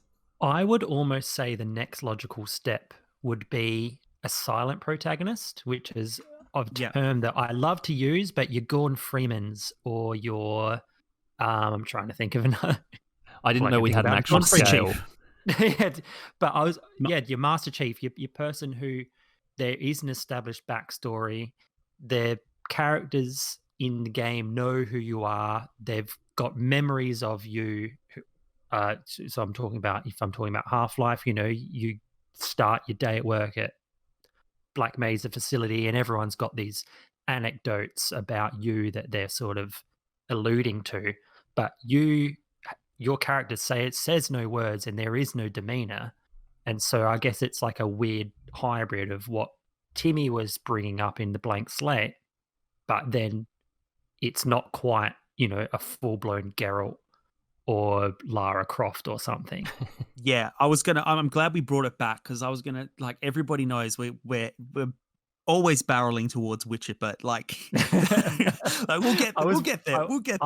I was really waiting I was like, how long's it gonna be? And Paul blew right in there with it, and I was like, way quicker. I don't even think Geralt's a good example of that, so I wasn't even going to talk about Witcher. But hey, I was gonna, I had Halo Master Chief down there, and, like, again, I agree with the Gordon Freeman comparison. The only reason I didn't pop him down is because I haven't played the Half-Life games, but he was my next step on the scale there, because he is blank in that he doesn't have a voice, and so you can pretty much, your thoughts become his while you're playing, because they're never vocalized in any way. And much like the narrator becomes the character in Stanley Parable, you've got Cortana to kind of be that voice of character and personality during the main gameplay of that game. But yeah, the silent protagonist is a big one, and I was thinking about this a lot in terms of video game characters, because there's so many of them, right? Like BioShock is another one, Oh yeah, excellent. A character has a bit of backstory that you kind of piece together, but, like, you don't have any personality. Like, he says, like, one line when he's on the plane or something at the start about his history. And, these characters are why when I was writing my notes, I moved away from it being favorite characters, because I was trying to think about my favorite games. And, I had BioShock and stuff, and I was just like, it's not the playable characters that are memorable in that game at all. You know, like Andrew Ryan's a great villain, and you know, when I did a Google search to jog my memory about like great video game characters, they had the Big Daddy in there, and they have no character. They're just like cool looking villains, you know. Like you get a bit of backstory in subsequent games and stuff, and they're kind of like this tragic villain. But I wouldn't even call it a character, you know. There's no personality. There's no face. See, it's interesting what you were saying there, Timmy, that, you know, the player character is kind of not the memorable thing. It's kind of, that's how I felt when I thought about this category. Like, I thought about Master Chief and stuff like that. And to be honest, the question I kind of asked myself is like, are there any of those characters I find memorable? And I think this is probably for me, the least interesting archetype. Like, I know characters like Gordon Freeman are they kind of have fame as a silent protagonist there, but I just feel like the interesting stuff about characters is not, just for me personally, subjectively, is not done in this category. I think I agree as well. And it's almost to the point where they're not really a character, but they're just a characterization of the player. Well, it's just a tool between like you and gameplay. And like you said, Timmy, like the actual narrative is elsewhere, but it's just like a conduit to get you to that. That being said, though, sorry, really quickly, Timmy. That being said, you could almost though be basing your favoritism or the things you like about the silent protagonist on what their background is. And I think that's why, you know, for me, I love Gordon Freeman because I love science. I love, you know, I'm big on, you know, things like physics like that. Always interest me, and Gordon Freeman is that personification of like a hero scientist. And I think that's cool just as a background. Is his character interesting? Not really, because there isn't really any element in the game where you're hearing Gordon Freeman voice a thought or interact. But I guess what I'm trying to say is that, you know, in a silent protagonist, you get allured to what their background is and their purpose in the game. Now, I'll be honest, after this kind of silent protagonist, I kind of had a bit of a gap in my scale, my spectrum. But in chatting with you guys, I think I've managed to come up with the next part of the scale.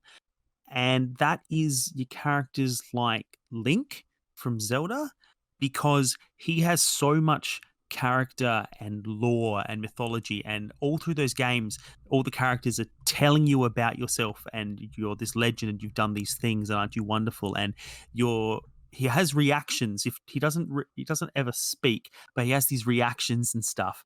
And so there's character there, but he's still kind of like voiceless, and he's not a fully fleshed out like with personality traits. And I mean, we don't have to go through the full scale and everything, but like, I just wanted to share that because I'm excited for having figured out the next step. He has dialogue though, right? And I guess that, you know, whether it's voiced or not, does he say things? Because I'm just trying to think. You scroll, you like, he doesn't. And he says he doesn't. No. Okay, right. No. It's normally, sometimes you have the little navvy thing that talks for you, and other times the characters speak to you in a way that lets you know kind of the things that you've spoken about, or like you can choose yes or no stuff. In Breath of the Wild, you pick dialogue options, but he doesn't then say stuff. It just says like, so about that glider, ... because you want to find out how to get this, or I'd like to buy something, ... They're just the very rudimentary stuff. It's nothing I'd call dialogue. So in terms of this scale, I guess if we're working our way from like sort of blank slate, total open free form choice to like completely linear pre-written, right? Is that kind of the direction we're going? Yeah, I guess so. And you know what? As much as I made a joke about us getting to it too early, I think we're at about the kind of Geralt or Arthur from Red Dead kind of area now, right? Do you guys feel that way? Do you want me to show my working? Well, I think so. I wanted to just quickly mention that I feel like it gets real murky around this point because you've got those kind of characters. But we talked about The Walking Dead a lot before, and like I think The Walking Dead is kind of in this category too. Like you've got characters who are pre-established. They do have backstories. They're there in the game. Like you're not them. You know, I am not Clementine when I play those games, but I have control over her choices and things like that. So I feel like this kind of, it balloons out into so many video game characters at this point, you know? Yeah, the thing I found that the common ground for these kinds of characters, because like I said, the two I wrote down was Arthur from Red Dead and Geralt, and I agree with you that like Lee or Clem or, you know, there's a whole bunch of characters from The Walking Dead that you could apply this to, is that the character has a voice, characteristics, a name, and importantly, a lot of what other people think of you, but they all have enough gray area for you to apply your own code to. So like, we know The Witcher is totally built on gray area and you can play him however you want and you have all these choices in there. And, you know, for some people, it's just, is this the good choice or the bad choice? But for other people, it's like, is this what my character would do? And I think it's that ability to apply your own code to these characters that links them all together. That's what I kept coming back to. You know their friends, you know their history, you're told who this character is, but it's still up to you how you interpret that and how you interpret what their actions would be based on that. Right. And I think that I will just say this is about my favorite area in the character world, you know? Like I think this is where I get the most satisfaction out of a character. It's a good one. I think like there is that sweet spot, like you're kind of saying, but like I guess I would maybe go a little bit differently and say it's not. I don't see it necessarily as about applying like my own moral code onto like these characters, but that it gives you the freedom to do that, or it gives you the freedom to take the kind of role playing that an Elder Scrolls game gives you, where it's a complete blank slate, and kind of take it in that direction too. So, you know, you can look at this character, like you say, it has backstory, it has relationships already, and you can say, oh, I'm still going to play them as this kind of character, and it works. You know, I guess that's the thing. A good character in this category lets you do that. Like their backstory is open enough that you can take it in lots of directions. And I guess this for me is why Geralt is an okay example of this. For me, I love The Witcher, but Geralt isn't the thing I love. It's the bigger story. There are other characters in that game I think are much, much better. I think Geralt is a bit too limited. I think that, you know, if we're talking about kind of like in this category, I know that like he fits a role in that game. I think that the choice you have in that game of how to play Geralt as a character with freedom of choice is not particularly broad. And we've talked about this in a previous episode that maybe this is why some people don't enjoy this game so much, because it is harder perhaps to roleplay Geralt than other characters.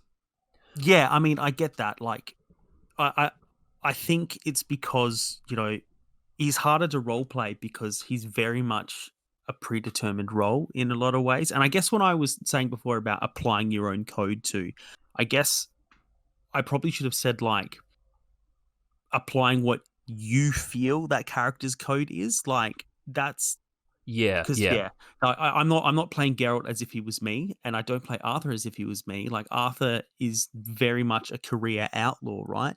And I didn't just want to make him solely good because I wanted to be the good guy, because I didn't feel like that made sense for him, you know.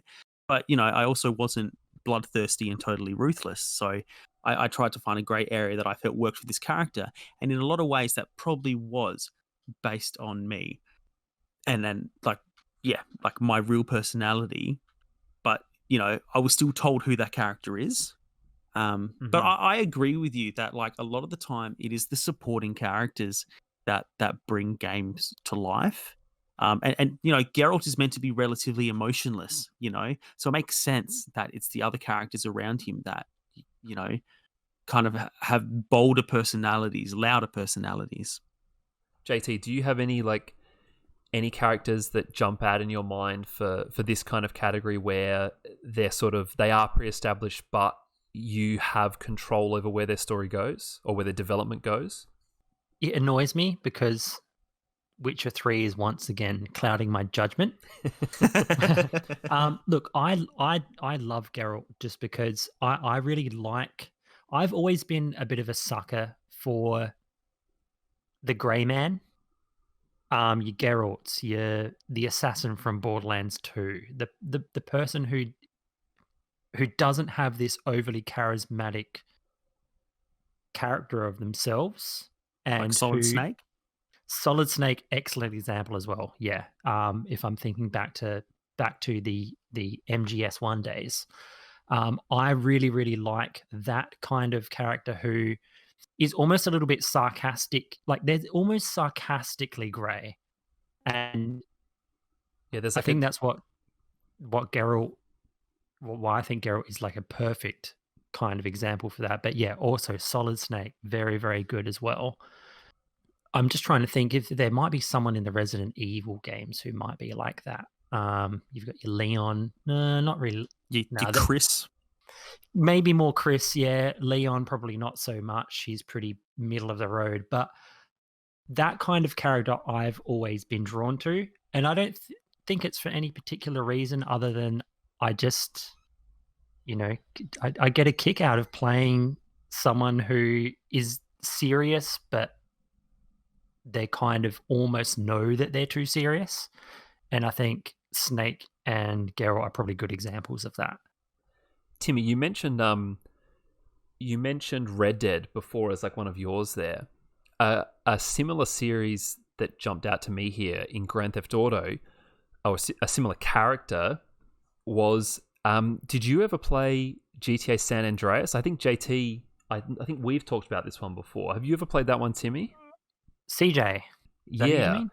I don't think so. I played 3 Vice City and then skipped to 4, I think. Yeah, dude, you missed one of the best GTAs. Yeah, in terms of GTA characters, I think CJ is my favorite because, he has a pretty firmly established story in terms of like who he is, like where he sits in the kind of the city of San Andreas and like the criminal world, and then he has like a family and friends, and that's established. But then you are really given a lot of scope then to kind of mold him in the way that you want. And some of that is like mold him in terms of like the skills and the gameplay that you want to play.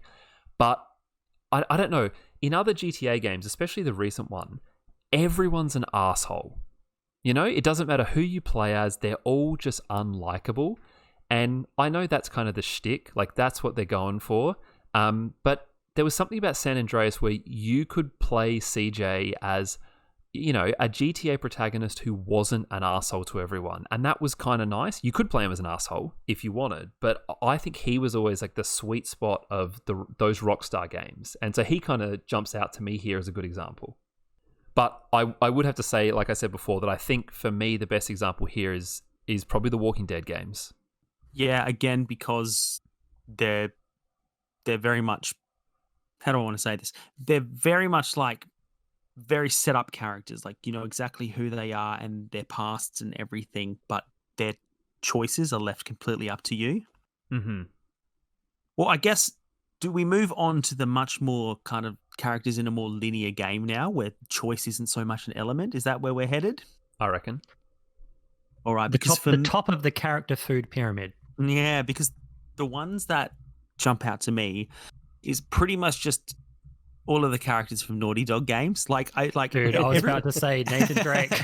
Everyone else here is like, one name. And then I've just got Joel/Ellie/Nathan/Sully. And yeah, when I was thinking about it, I think if I had to pick like a favorite character just based on nothing I've done in the game, but who is presented to me as a character, I think Nathan Drake wins. Just in terms of characters that I felt strongly about, totally engaged by, heaps of entertainment. Just like I could just watch a movie of, like, they basically are movies, those games, and the characters are so well defined. And I think the thing that these characters get right, or the thing that gives them the edge, is, I don't know, I couldn't tell you what they do that's different, but Naughty Dog just absolutely have the edge when it comes to voice acting. They just feel so natural, such like real living characters. The writing is just so great as well. And Nathan Drake is just, he's very difficult not to like. And I think, that's a great testament to Naughty Dog's character writing. But, I found myself really just wanting to hear Nathan's thoughts on any situation in any of the games. And I think that's what drew me to him. He's probably my favorite linear character, I think, hands down. Yeah. So I agree with you there, Timmy. I also agree. Like, not that he's the best, though. I agree that these are all really good characters. I think for me, because I can't remove these entirely from the context of the games they're in, because, they're game characters. For me, I probably lean towards the Last of Us characters because I feel like Uncharted suffers from a little bit of that Ludo narrative dissonance where Nathan Drake is like the funny, quippy, like kind of like likable rogue guy who is literally a mass murderer. And there's something jarring there. Whereas in Last of Us, like the characters, I think the gameplay and the story and the narrative is a bit more cohesive. Whereas I do always get that thing in Uncharted where I'm like, oh, Nathan Drake's like, he's so nice. He's such a great guy. Let me just quickly sneak up behind like 6 people and slit their throats. And then I'll go to the next bit where I have like a funny, flirty conversation with, another character and things like that. And sometimes that's a bit jarring for me. And at least when I'm playing Last of Us, it's like the violence seems to matter in a way that affects the characters, in a way that I feel it doesn't always in Uncharted. So I'd probably say for these linear kind of characters, like I guess you go like Joel or Ellie, crossing over between like Last of Us 1 and Last of Us 2, that I think both of those characters are just phenomenally realized in all the ways you guys mentioned, but also in the way it kind of connects with the gameplay. And I guess the one thing I'd add that you guys didn't mention about the performance stuff is like the mocap is so good, and it adds to like you said, the writing and the voice acting, but just the way those characters are animated visually is so believable. And I think we touched really briefly on supporting characters bringing a game to life, but the Naughty Dog characters, like those games, live and die on the supporting cast. I think because all those games have massive periods where you're with other characters, and one thing they do better than anybody else is just the casual conversation while you're playing games. Like it really makes you feel like it could only happen this way for you, because you'll just be walking and they'll just like make a comment, and the sound mixing is such that it's over there because they're a little bit away from you, and you just get chatting about stuff, and it's Sully yelling at Nathan while you're doing like a car chase in Uncharted 4, like it's crazy. Or the way that Ellie and Joel will just kind of like whisper at each other as they cross paths while they're scavenging, like stuff like that. Like it really adds this whole other dimension that gives you the opportunities for those character moments.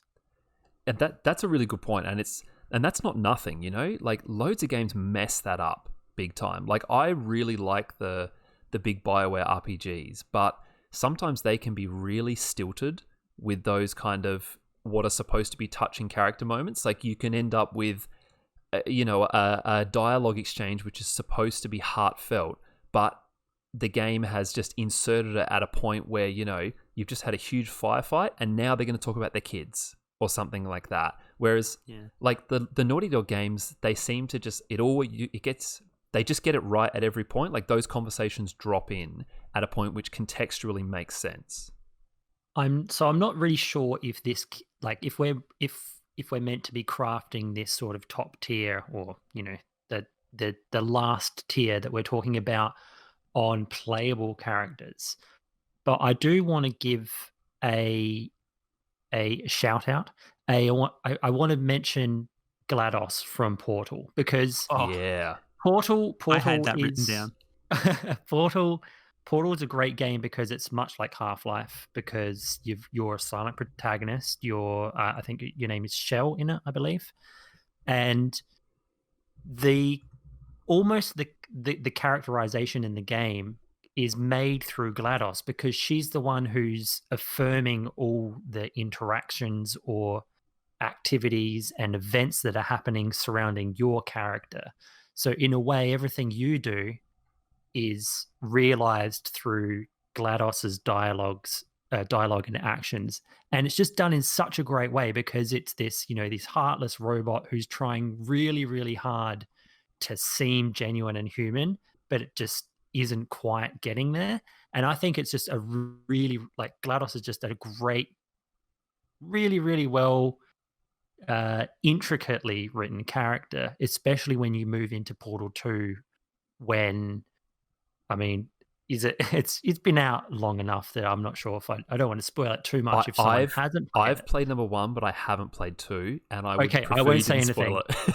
it. Yes, I will not. Okay, I won't say anything, but I just want to say that her character is developed even further in 2, to a great degree. And so, yeah, another great written character who obviously is not playable, but is well deserving of a mention in terms of what I would say one of my favorite characters. Well, look, that's a perfect segue into our honorable mentions, because I know, Paul, you've got a few there that, like, you just wanted to give a shout out to, and for me, GLaDOS kicked off my honorable mention section, so I'm glad you brought that up. But Paul, do you want to hit us with a couple of yours? Yeah, sure. So I mentioned Mass Effect and BioWare games before, and they have loads of really, really interesting companions, as they call them. So they're sort of the characters that accompany you on your way through those games. And like, I could list a bunch from Dragon Age and Mass Effect, but I chose to just pick one, which is Garrus from the Mass Effect series. My man. Yeah, and the interesting thing is that, and this is not a spoiler because everyone's Mass Effect story plays out differently, but you get Garrus as a companion in Mass Effect 1, and right from Mass Effect 1, he was like my guy. I took him on every mission. Like, he seemed to just gel with the way I was role-playing my Shepard. Come to Mass Effect 2, you get him again. I used him on every mission. He died at the end of Mass Effect 2 for me because of choices that I made elsewhere. I tried to keep him alive, but because of other decisions I made, he was one of the people who died at the end. And like, I could have sort of restarted sequences of that to make sure he stayed alive, but for me, it made him like so much more emotional as a character for me to know that I didn't get him through the whole series, even though he was my favorite character. So I have to mention Garrus here. I guess in terms of his character, he's kind of, I can see why you would like him, JT, because he's that grey man sort of archetype again. He's like the kind of ruthless, emotionless mercenary. But he's got that sort of dry wit to him as well, which is quite cool. I just had a couple of others apart from that I wanted to mention briefly. Of course, we talked about Witcher, but my favorite character from the Witcher series would be Letho from Witcher 2.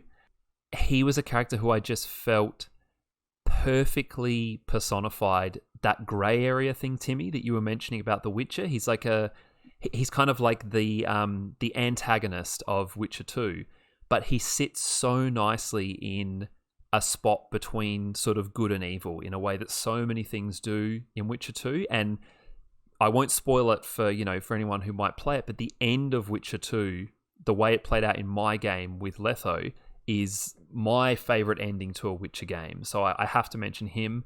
And then the only other one I want to mention is from a strategy game, strangely enough, but I have always really, really loved the arc of Kerrigan in the StarCraft games. So this is a character who begins as like a human soldier with you in StarCraft 1, who is seemingly killed at some point. It's not really a spoiler. Who is seemingly killed, but is then reincarnated as like the Zerg Queen, who is basically like the Borg Queen of StarCraft.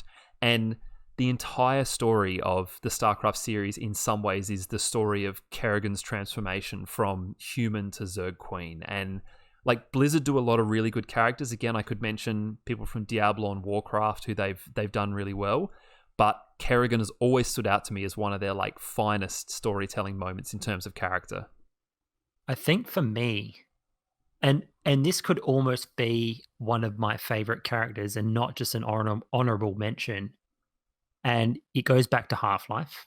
But the G-Man from Half-Life. So now I'm not sure how many people know who the G-Man is, but he is essentially, I would say, outside of the fact that Gordon Freeman is the playable character and therefore quite important, he is the most important character in the entire series. And it's funny that I say that because out of any other character I can think of in any other game series, he is the one who's surrounded or shrouded in the most mystery. There's like nothing they give away about what he's really like, who he is, what he is. He pops up in Half-Life 1 with like minimal dialogue. Actually, I think I'm not sure if he has dialogue in. No, he does. He has dialogue in number 1. Pretty important dialogue, I should say. But he pops up throughout the games in like the background, and unless you're looking for him, you don't know he's there. And so I think I love G-Man just because you're really not sure what he is. You don't know if he's human, you don't know if he's alien, you don't know when or where he's from. You just know that he's this part of a greater thing to do with the events of the games that you still don't really understand yourself. And I guess this is why people hate that Half-Life 3 hasn't been written yet, because he is the biggest unanswered question as to what the heck is going on. Like why things happened the way they did and where they're going. And I just love the fact that he is so mysterious. And so I got to throw it out to the Valve writers for throwing the G-Man into the series, because he's not really like any other character I've seen in a game before. Now, my other honorable mention is going in a slightly different direction, but I got to say Wario. I freaking love Wario. I love him in every single Nintendo property. He's my guy in Mario Kart, but I just love the fact that he's this bizarro version of Mario that exists in the games, and I think he's just hilarious. So I got to throw it out there that Wario is just, yeah, he's my guy when it comes to any Nintendo property. He's my go-to. Got to play him in Mario Kart. Loved WarioWare. They were like completely whacked out of their minds games, but I guess that's kind of a bit of an insight to, the point of Wario. So I got to put him in there. If he's an option, I always choose Waluigi. So I Also understand there, that. Yeah, yeah. like, I think he's great. And again, because Mario is such an archetype, and so they needed to flip that on his head. Wario ends up having way more personality than Mario. He has all these quirks that like are quantifiable. And Waluigi, again, he's an enigma, but he's got the roses. He a sore loser. When you lose, he says he accuses everyone else of cheating and stuff. Like, he's got these quirks. I went a similar way. I actually wrote down, in terms of honorable mentions, I wrote Luigi versus Mario, because I feel like Mario they have to keep quite basic, just about. Like, he has to just be a catch-all for everyone. Like, he doesn't have a lot of personality, right? But Luigi ends up having more. He's a little bit of a fraidy cat. He's got like his pet dog now. Just the Luigi Mansion, the 3 of those games give him so much more personality than Mario has had in all of the Mario games. Just again, because Mario has to be the starting point and the blank, so they can build on it with his supporting cast. But he's the classic unsung hero, really, isn't he? Yeah, that's it. But yeah, getting to my proper honorable mentions, I had GLaDOS as well, so I'm glad you mentioned that. The other 2 I had is looking at the villains that kind of have made a big mark on some of my favorite games. And I mentioned very briefly BioShock earlier, and Andrew Ryan in particular, but just the kind of shadow he casts over the whole game, and you get to know him in these dribs and drabs through the voice recordings, or when he spots you doing something and just kind of like monologues at you. Like, I think Andrew Ryan is such a great video game character. And, the big reveal with his character when you finally come face to face with him is iconic in terms of modern video games. And I guess it's not even that modern anymore, but Andrew Ryan gets a big honorable mention from me. Right. And it's like, just quickly on that, I think it's Yeah. extra special because it only works in this medium. So you couldn't put it in a movie, you couldn't put it in a book. It doesn't work any other way. So that's like, that adds so much more to it. Yeah, absolutely. Like you honestly feel victimized by Andrew Wright. The other one is, and this one's interesting, right? Because I'm talking about a video game version of a character that is an iconic character outside and predating the existence of video games. But the Arkham version of Joker, I think, is the definitive version of the Joker. Like, I wrote down iconic bordering on definitive version of the character because, it's going to be different for everyone. But that look and Mark Hamill's vocal performance, now that he doesn't have to, sanitize it for a kid's television program, I think, like, again, he casts a shadow across, like, the first two games in a massive way. There's countless, like, iconic scenes from those two games. That version of the character has, I think, remained relevant where the games have tried to move on from him. I don't think enough can be said about that version of the character. And I wrote down, like, this is making the case for characterization in video games. But yeah, the Joker from the Arkham series for me is huge. That's a really good one. I didn't really think of villains, but I like, we're almost, Timmy, we're dangerously close to talking about comic books here, which, like, no one... I keep trying to get us there. Yeah, no one wants to have happen. But I do love that, like, there's a lot of live action Jokers. There's at least a couple of them that I really, really like. But I do also really like when Joker physically and visually can be a little bit like out of proportion the way the one is in the games. And so you get that, like you say, you get a live action vocal performance, but you get a stylized appearance, which really is such a perfect combination. Do you like it, Timmy, as well, just because he's exaggerated in all the right and key areas of what you would expect the Joker to be? I think, he is. Yeah. So yes. And that makes the Joker who the Joker is. But I also think this particular characterization of the Joker is equal parts like manic, clown, just like silly. And then within a sentence that starts out funny and laughy, he can go so sinister and so dark. And it's, a lot of the live action versions of the Joker, like, they don't quite get that balance right. And some of them get it right. In this scene, he's a bit sillier, and in this scene, he's a bit darker. But the way, you've got a team animating this character, right? And you've got Mark Hamill, who's been voicing him for decades. The way they're able to just so perfectly capture both sides of that character, like, in a single moment, I think is something really special. And I was thinking about it, like, Kevin Conroy is voicing Batman in that, and he's a legendary voice actor for Batman, a lot of people's favorite Batman, and Batman's done really well. But, he's not necessarily that memorable because, again, he's the starting point. He's the everybody has to be Batman, and they can go extra with other characters. So, you talking about Joker is making me want to replay the first Arkham game, at least. Asylum is the best one. Yeah. Like, I would, I guess I've just realized now that I would really love a remake of just that for like, I guess it's not weird at all to have it remade for just the next generation, because that kind of stuff happens all the time for games. But there's already been a remaster for this generation of the first one. It's called Return to Arkham, and they re-released Asylum and City in the one set. It's actually very affordable. That is cool. I don't think I quite have the patience to replay City again, but I think a bit more open world. Everything takes a bit longer, but that kind of linear Arkham experience, Asylum experience, I mean. Or I think I'm getting the itch for that now. There it is. What a treat for that feeling. Yeah. Well, look, guys, we are so over time. Like, we don't set ourselves strict time limits here, but we try to keep these things between an hour and a half and 2 hours, and I feel like we've blown that out already. So I feel like we've covered everything in characters we wanted to, yeah? I hope so. Yeah.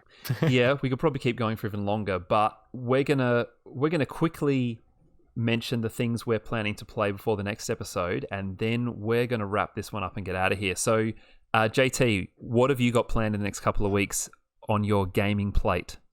Okay, so last week I said I would be getting into Doom 2016. Now, if you paid close attention to this podcast, you'll notice that I didn't talk about any games tonight. And that's because I have actually been busy with games, finishing some up, playing some other ones so that I do have more to talk about on the next pod. So I'll be playing Doom 2016. And I've also been getting into a little known but pretty influential RTS title or series called Sudden Strike, for which there are 4 of. And I've been getting into the first one, and I'll probably be getting into the second one before next pod. So I'm looking really forward to talking about that in particular on the next pod, due to its historical context. And yeah, so that's what I'll be getting into. What about you, Timmy? Let us know what you will be playing next time. So another discovery courtesy of the boys and then Shayla is a game called The Tourist, which is available on all platforms and on the Microsoft Game Pass. It's spelled Tourist, and it's this little like retro-looking. I don't even know what kind of game you'd call it. It looks retro. It looks a little bit like Leisure Suite Larry because you're just like this middle-aged guy on holiday, but it's not like risque like those games where you're on this resort and you're kind of solving puzzles and stuff. And Shayla's actually been playing it next to me here the whole time we've been podcasting, and I've been doing my very best not to be distracted by it because it just looks great. It looks like so much fun. She's having the best time, and I'm keen to give it a crack. Is it sexy like Leisure Suit Larry? No, not at all. It's just he's wearing a Hawaiian shirt. Okay. Well, I guess that's kind of that might be sexy to some people. I don't know. No, but you know how that was like he'd be able to move around the whole area and go and talk to this person to trigger solving this little thing. It is that kind of stuff. It's not risque. Point and click. Like it's not really a point and click. Like you can jump and you can do actions and stuff. Okay. But it's that kind of setting and it's that kind of solving those problems to get to the next thing, kind of tongue in cheek, not taking itself too seriously. Paul. What about you, Paul? Well, I probably don't have anything big and new that I'm going to be playing. I'm probably just going to be plugging away at a few things I've mentioned before. So I've been playing F1 a little bit more, trying to get back into Spider-Man. And I talked about Total Warhammer the other episode. I bit the bullet and picked up Warhammer 2 because I figured that there's no point messing about in the first game. I just needed to jump to the second one. So I've been getting into that. And yeah, maybe I'll have some thoughts on that for next episode as well. But yeah, it's sort of, you might say, more developed thoughts on some things I've been playing for a while from me for next time. Sounds good. Nice. Look, if you would like to get in touch with us for any reason, ask a question, let us know what you've been playing, contribute to the conversation we had today, you can get in touch with us on Instagram, Facebook, Twitter, or our email address. Search Disc and Dice on the first 3 and email discandice@gmail.com if email is more your speed. Like I mentioned before, we're on the Raptor Mountain Discord server now. We've got our own chat room in there. So feel free to check out that one. The link is in our bio on Instagram, but we've also posted about it on the other platforms we spoke about. And of course, our episodes are on YouTube as well if you feel like sharing them around. But other than that, I think we're going to leave it about there. You guys have listened for definitely for long enough. So thank you very much if you made it to the end. Otherwise, you'll be hearing from us next fortnight. Thank you for listening. JT, would you like to say goodbye to the listener? Yeah, thanks.